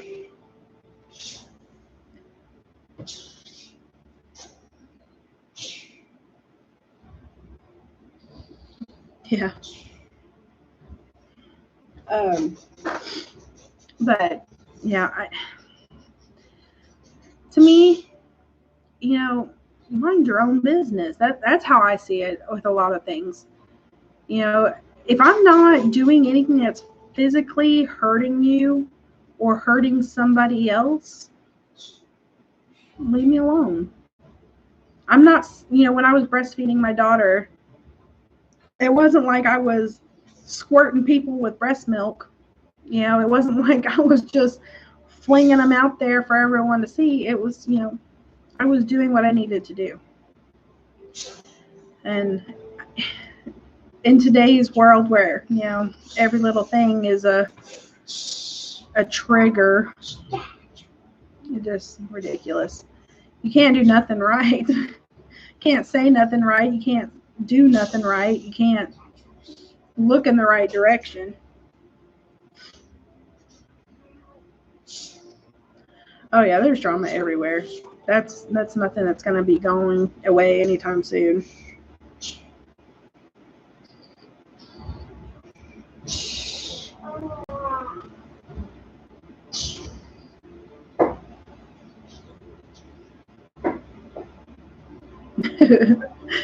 and like, we live in Texas, and it's hot in the summer, and it's hot in the spring, and it's hot in the fall.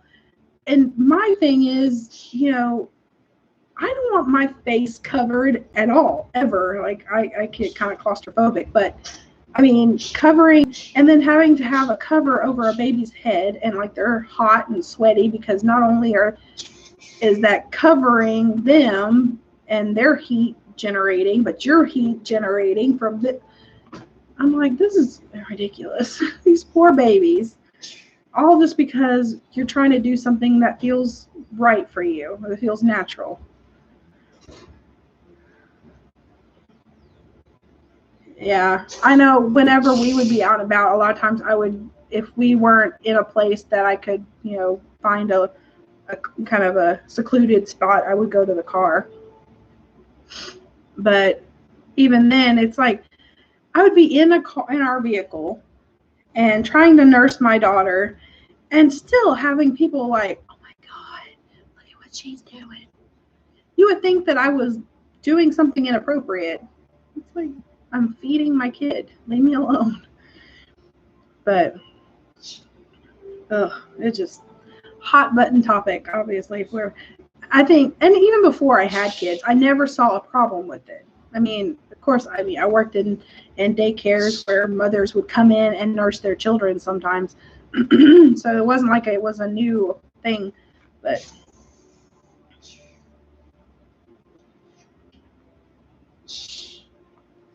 yeah, you just like, I'm not a confrontational person, but there was times like I would be like, what are you looking at?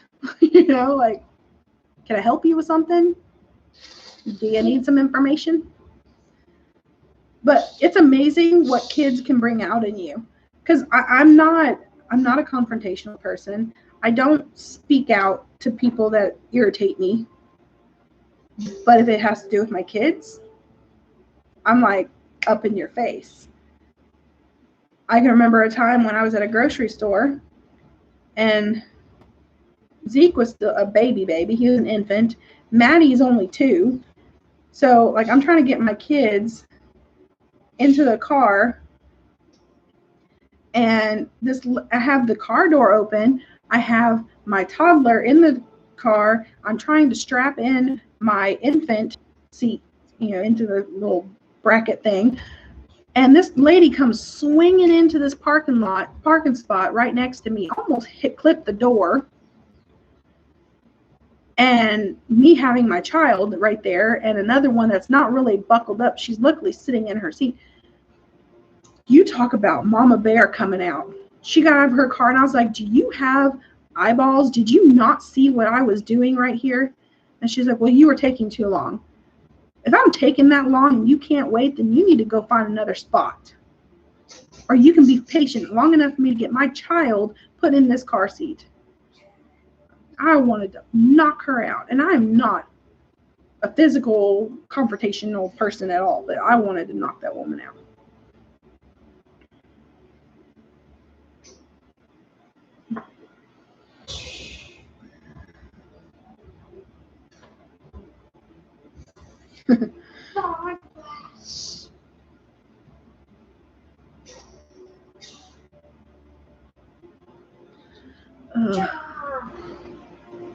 Let's see.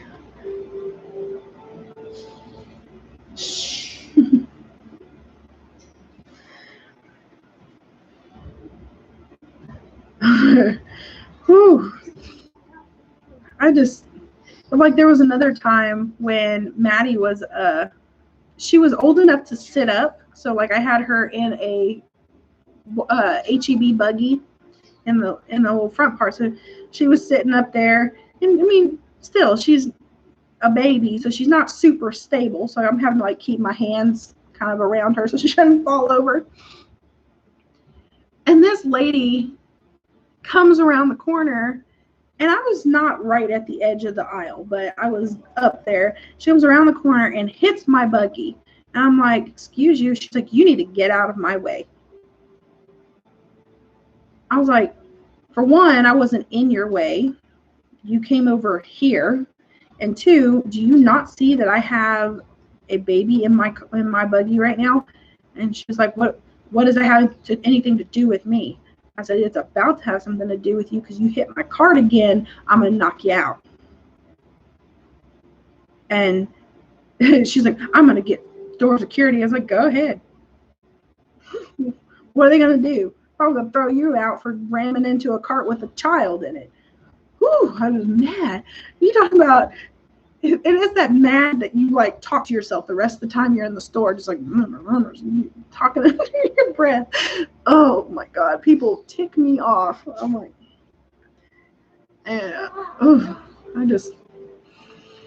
I think I called Eddie, and I was so mad. I was crying, but I was still like gritting my teeth. This lady, she hit my cart and had Madeline in it, and I'm about to just tear her up. And he's like, you need to calm down. I was like, no, don't need to calm down. I'm mad. But,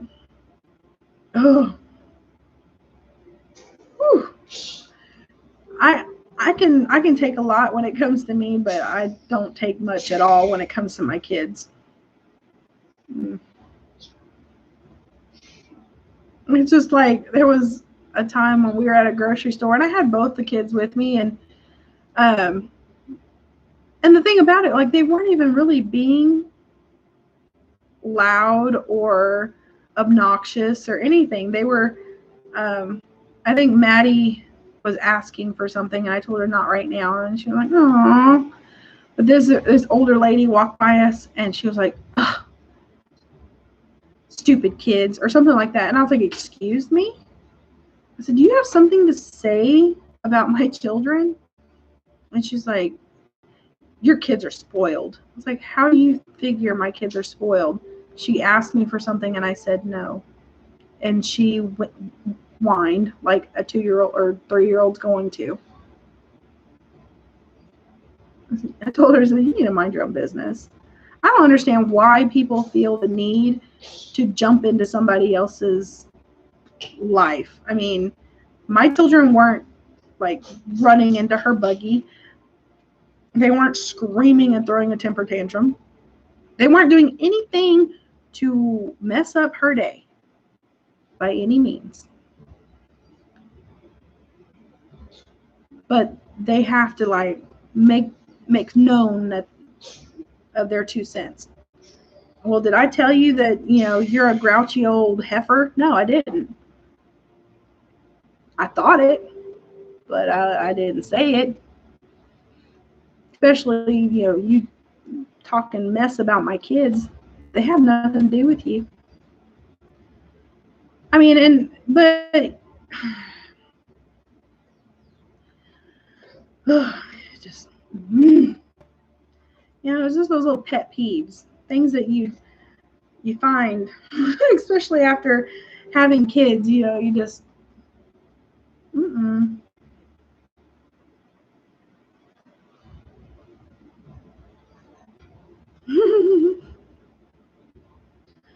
Yeah. Well, you almost feel like some of these adults need, they need to go back to the time when they were, had to go get a switch off a tree, type thing, because they obviously haven't had the sense beat into them lately.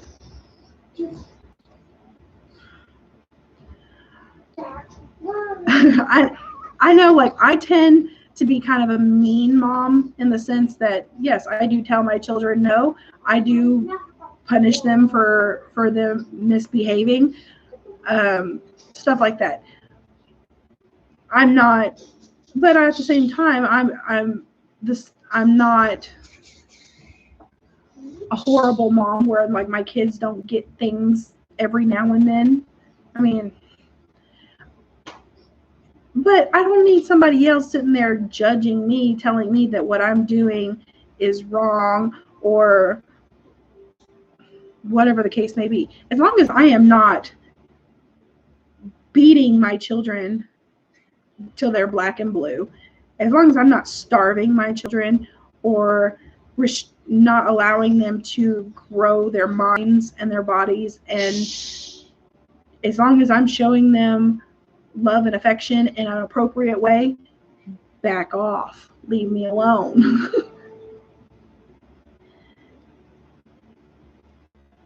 I mean, my kids are not perfect. They're not horrible. They're children. They're going to push boundaries. They are going to act out sometimes. They're going to have bad days. We as adults have those days too. How many times do you get, I mean, I can say, I'll be completely honest right now. There are times in a day when I just want to stomp my foot and go, I'm done. I just want to go throw myself on a bed and be done with the world. I want to have my temper tantrum. I want to have my moment. But yet, so many people expect our children to be these perfect examples of adults when they are not adults.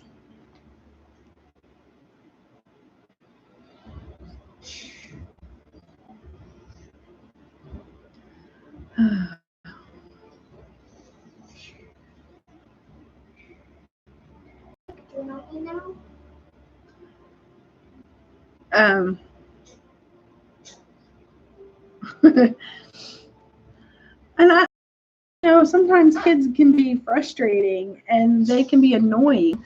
I know there's other people's kids that I just want to stop. I'm gonna put you in timeout. Your dad and your mom may not, but I will. But yeah. At the same time, I mean, kids are not meant to be perfect. I mean, why would we be parents if children were going to be born perfect? I mean, what would our jobs be other than just feeding them? But parenthood isn't perfect. Childhood isn't perfect. But as long as we all make it through the day, we're blessed. And I can say I'm even guilty of it. With like our daughter, she's 6, and sometimes I'm like, why are you doing that? What were you? And like sometimes I don't mean to say it. I'm like, why? What are you thinking? I catch myself, then I have to kind of back up, and I'm like, okay, no, I know, I understand. Let's talk about this and work it out, because you're doing things either that you've seen or that you're trying to see the reaction's going to be. And sometimes it does. It takes us by surprise, so we kind of lash out. But I'm trying to become better of catching myself in that point and rerouting it, because they don't know. They haven't lived but a few years. Why do I expect them to understand the ways of the world when I don't even know everything of the ways of the world? You know, I mean, it's just, I think my children have taught me more than I have taught them. And I know I've heard that from other parents, but it's true. I mean, because I have learned, you know, not only how to catch myself in those moments, but I've also learned, you know, I don't know. There's so much stuff. It's hard to put into words. Yeah. Oh, I know. And it's just, you know, so like one of my biggest insecurities is like my weight. I'm very insecure about my weight and my body. But I don't want to project my insecurity on my children. So I try not to say much, and I try not to be like, I don't know. I try not to just to show it very much, because I mean that's just something that I've developed over years, and I don't want that to be their problem, you know, because it's not their burden to bear. And I think so often as adults, burdens on our kids, and they end up bearing that weight that's not theirs to bear.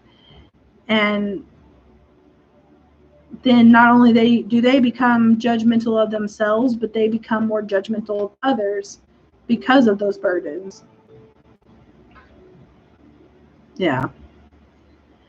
And I mean, you notice 90% of the people who judge you on your parenting are those who don't even have kids. Or the children experts don't even have child experts. They don't even have kids of their own. So it's like, how can you say what's supposed to be the best for children and families if you haven't even been in the trenches of it, you know?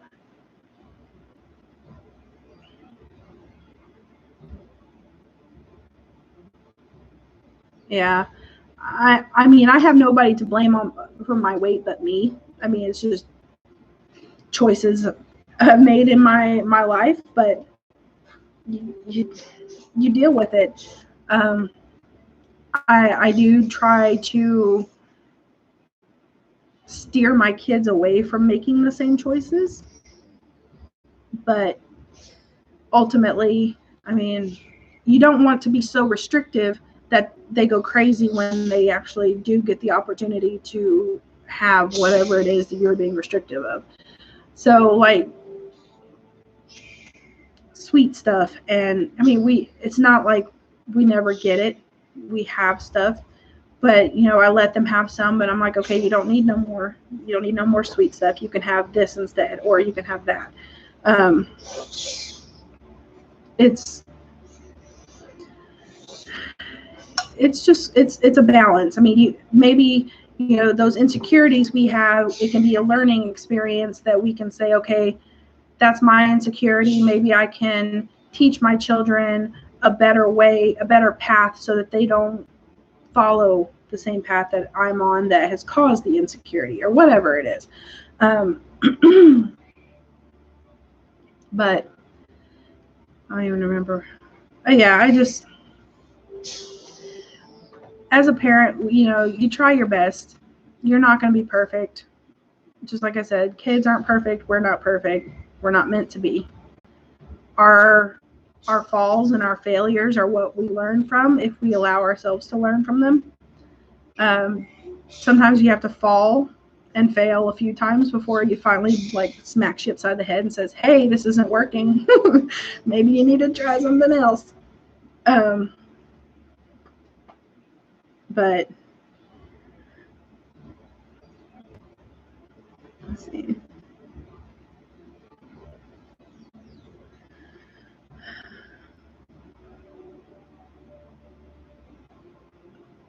But I just I don't know. I feel like today's world, everything's on display all the time. Nothing's really, I mean, everybody's watching everything everyone else is doing. And I think if we would just try to refocus our attention back on our own families and our own situations, that things may be better, because we could be working on those things in our own lives that could be what's causing our falls, instead of sitting here pointing fingers and telling everybody else, oh, I see your problem. Oh, you see what you did? You did this wrong. You need to turn that mirror back. Look at your own stuff. See where we need to work on ourselves. Because that's the only way we're ever going to be able to teach our kids. I mean, if we can't accept our own failures and learn and move on, how are they going to? And we need to let our kids fail sometimes. We need to let them fall. As much as we don't want to, as much as we want to take that and not let them experience pain and failure, it's a part of life, and they need to experience it. But that's an opportunity for us to say, you fall down, you didn't make the team, you didn't make an A, you didn't do this, you didn't do that. But you know what? This gives you something to push for next time. Yeah, I need to work on my weight too. I feel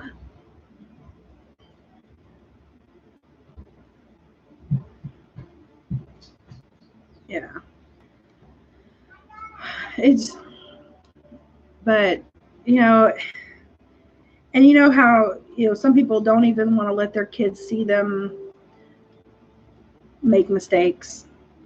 I don't know how many times in a week even I'll have to say, hey, I'm so sorry for XYZ, whatever it was, whether it was because I lost my temper, and I'm like, hey, I'm sorry I lost my temper. I shouldn't have yelled at you like that, but I need you to understand that what you did was not okay, or whatever the case was. Because, I mean, kids need to see that their parents aren't perfect either, because we are just human. We make mistakes. We do things that we don't always mean to do.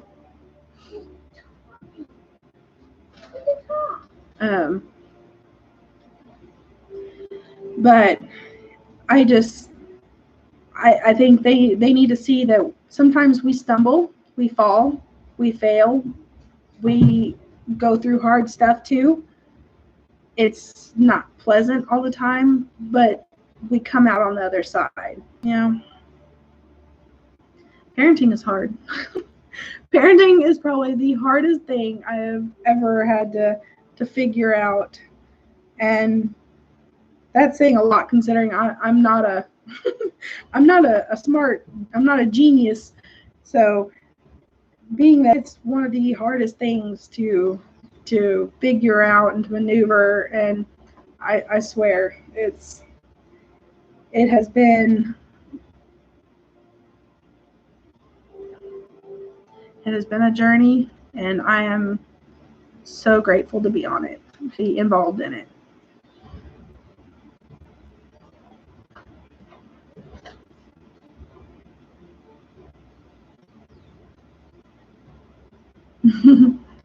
See, so my daughter, she's 6, and she got me one day because I can't remember what she was doing, but I ended up sending her to her room for her behavior.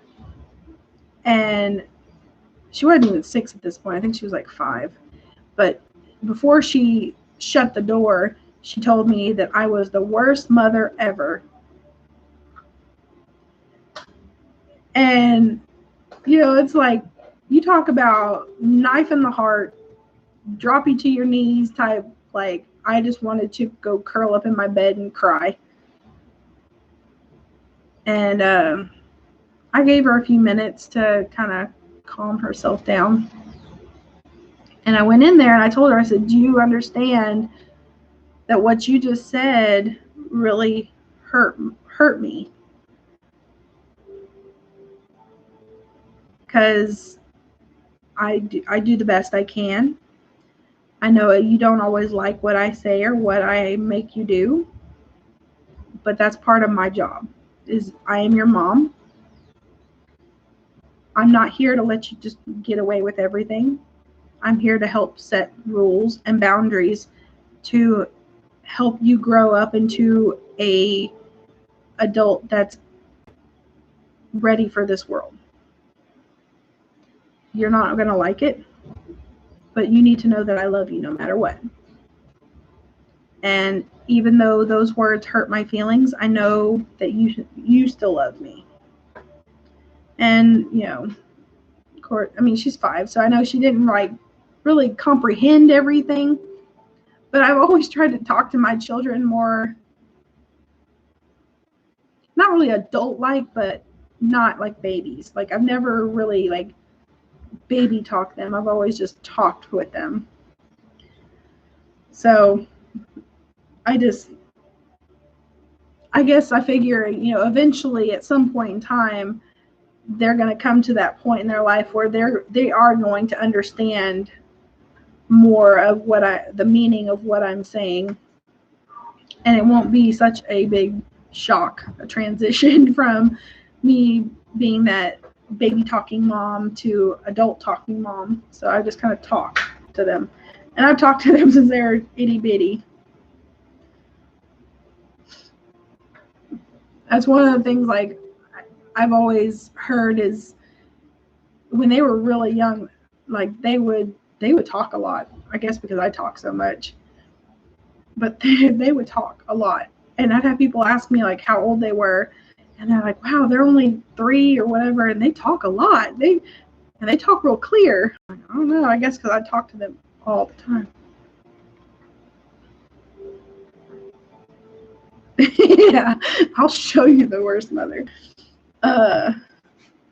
It's just, and you know, it kind of makes you flash back, or at least for me, it made me flash back to whenever I was like a teenager. And I would get so irritated with my mom. And I'm like, I hate her. And she's so mean. Never lets me do anything. And blah, blah, blah. And I'm like, wow, my mom is an angel. I don't know why I would ever think that about her. Like, she is this. I see her now. I'm just like, I want to be so much like you. I want to be like my mom. Aw. I miss that age. I miss the baby stages. It's so exciting to see like all the things that they do, and especially like with Facebook when they do all like the, you know, the memories for the day, and I have all these pictures and videos of them doing all their little cute little first thing. Ugh. It just makes your ovaries hurt. You're just like, I want another one. But then you have a 6-year-old who tells you she hates you, and you're like, I don't want another one. I don't want another one to tell me they hate me. But yeah, I just kaboom. I can't find the dog.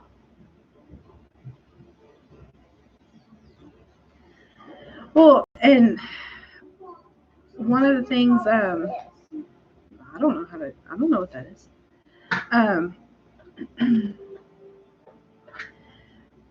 One of the things I have been trying to kind of already put in my daughter's head is, you know, things that she sees like on TV or on YouTube or whatever, and she says, you know, oh, that one, they're so pretty, or they have this, or they have that so much nicer than me, or they have nicer shoes. She's a big shoe girl, so shoes, everything. She's like, she has such pretty shoes. I wish I had shoes. I try to, you know, tell her, it's like, you know, just because you may not have what this person has doesn't make you any better or worse. Just because you have a different hair color or eye color or something different doesn't make you better or worse. It's just who you are and who they are. I want them to see people as individuals, and I want them to see them as, like, okay, I think I've even said this before, but like one of the things that was a big, I guess, kind of a downer for me was when my daughter was in kindergarten. One of the first things she came home to tell me, she said, I have made a new friend today. I'm like, oh yeah? What's your friend's name? I don't know, but but she has really cool hair. I was like, oh yeah, what's her hair like? And she's like, well, she has it in braids and these cute clips, and I really like her hair. I'm like, that's awesome. You know, I said, do you want me to put your hair in braids, or do you want to buy some little hair bows and stuff? She's like, no, it's okay. But that's how she described her to me. Eventually she learned her name. But it wasn't until they were doing their Black History Month stuff that she came home and she told me, she's like, Mom, Shania's Black. Like, it just, I mean, that's when it dawned on her, because she was being taught, you know, that there was differences. And I was kind of taken back because I wasn't really sure what I wanted to say to that. So I used it as an opportunity to kind of go back to, you know, the Bible in a sense. Like I told her, I said, well, yeah, she may look different than you on the outside. I said, but she was created in the image of God just like you. So she is I can't remember. I said, she is created in God's image. So she is just like you. She's just a little different on her outside. But her heart and her soul is beautiful just like yours. And she's like, yeah, I know, Mom. She said, I just thought it was funny that we're different.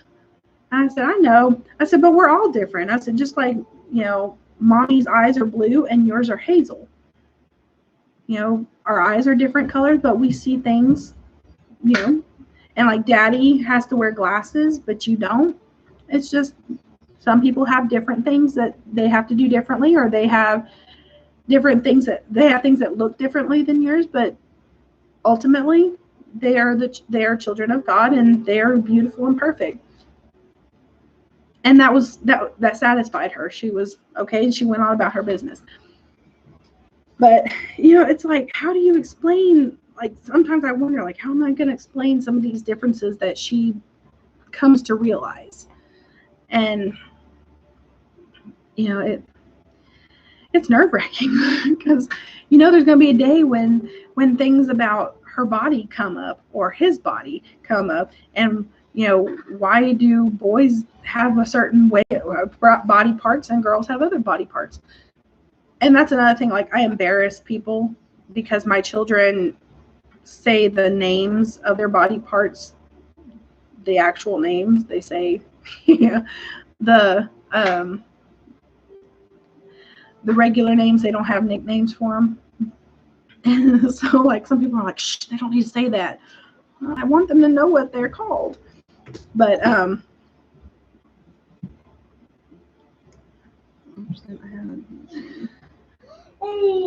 yeah. And I mean, you want your kids to be exposed to different cultures. Yeah.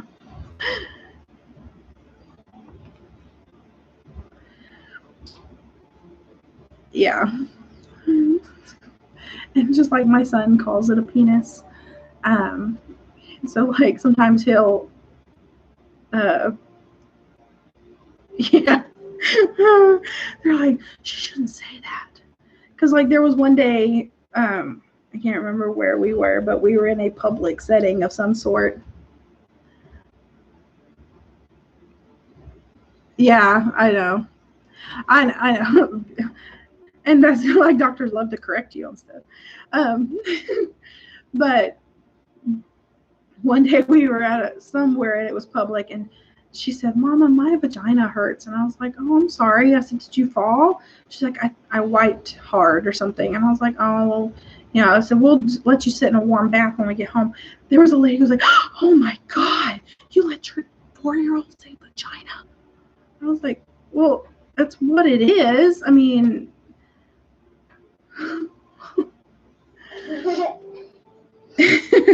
oh yeah.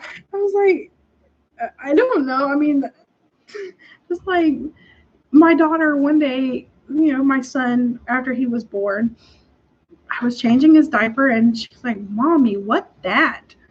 I said, well, that's his penis. And she's like, what is that? I said, well, that's what boys have. Boys have a penis and girls have a vagina.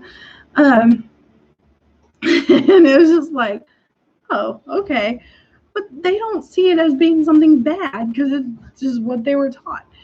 But yeah.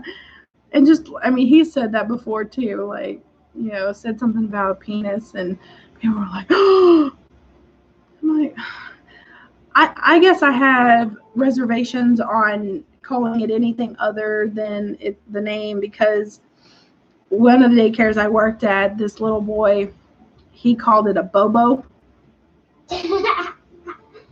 And in my head, all I thought of was like Bobo the Clown. And I'm like, what is going to happen? What is going to happen one day if there's ever like a Bobo the Clown somewhere? And he's now very confused because he's always called other things Bobo.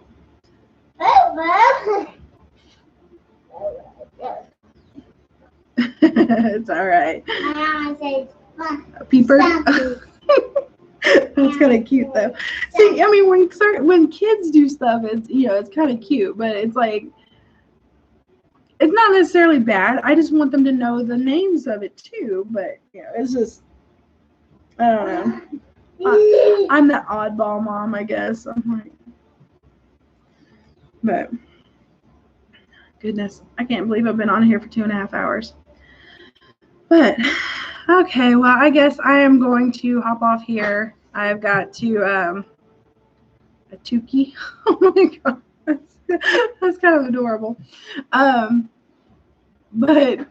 I'm gonna get off here. I gotta get us ready to go sit in the car pickup line for getting my daughter out of school. But I appreciate all y'all who came on here. It was an awesome conversation. We went in kind of all different directions. That's good. I like that. But I hope everybody has a wonderful and blessed day. I will pray everyone has a wonderful week. I think so too. I don't have a lot to say about homesteading, so I can talk all day about being moms and all the craziness that comes along with it. So we can always have mom chat. But I will pray for everybody to have a wonderful week. Never know, I might do another live this week just because I like having conversations with people. And do you want to say bye to everybody? bye. Zeke saying bye. But I do appreciate everybody. Y'all have a wonderful and blessed week, and we will be talking soon, I'm sure. See y'all.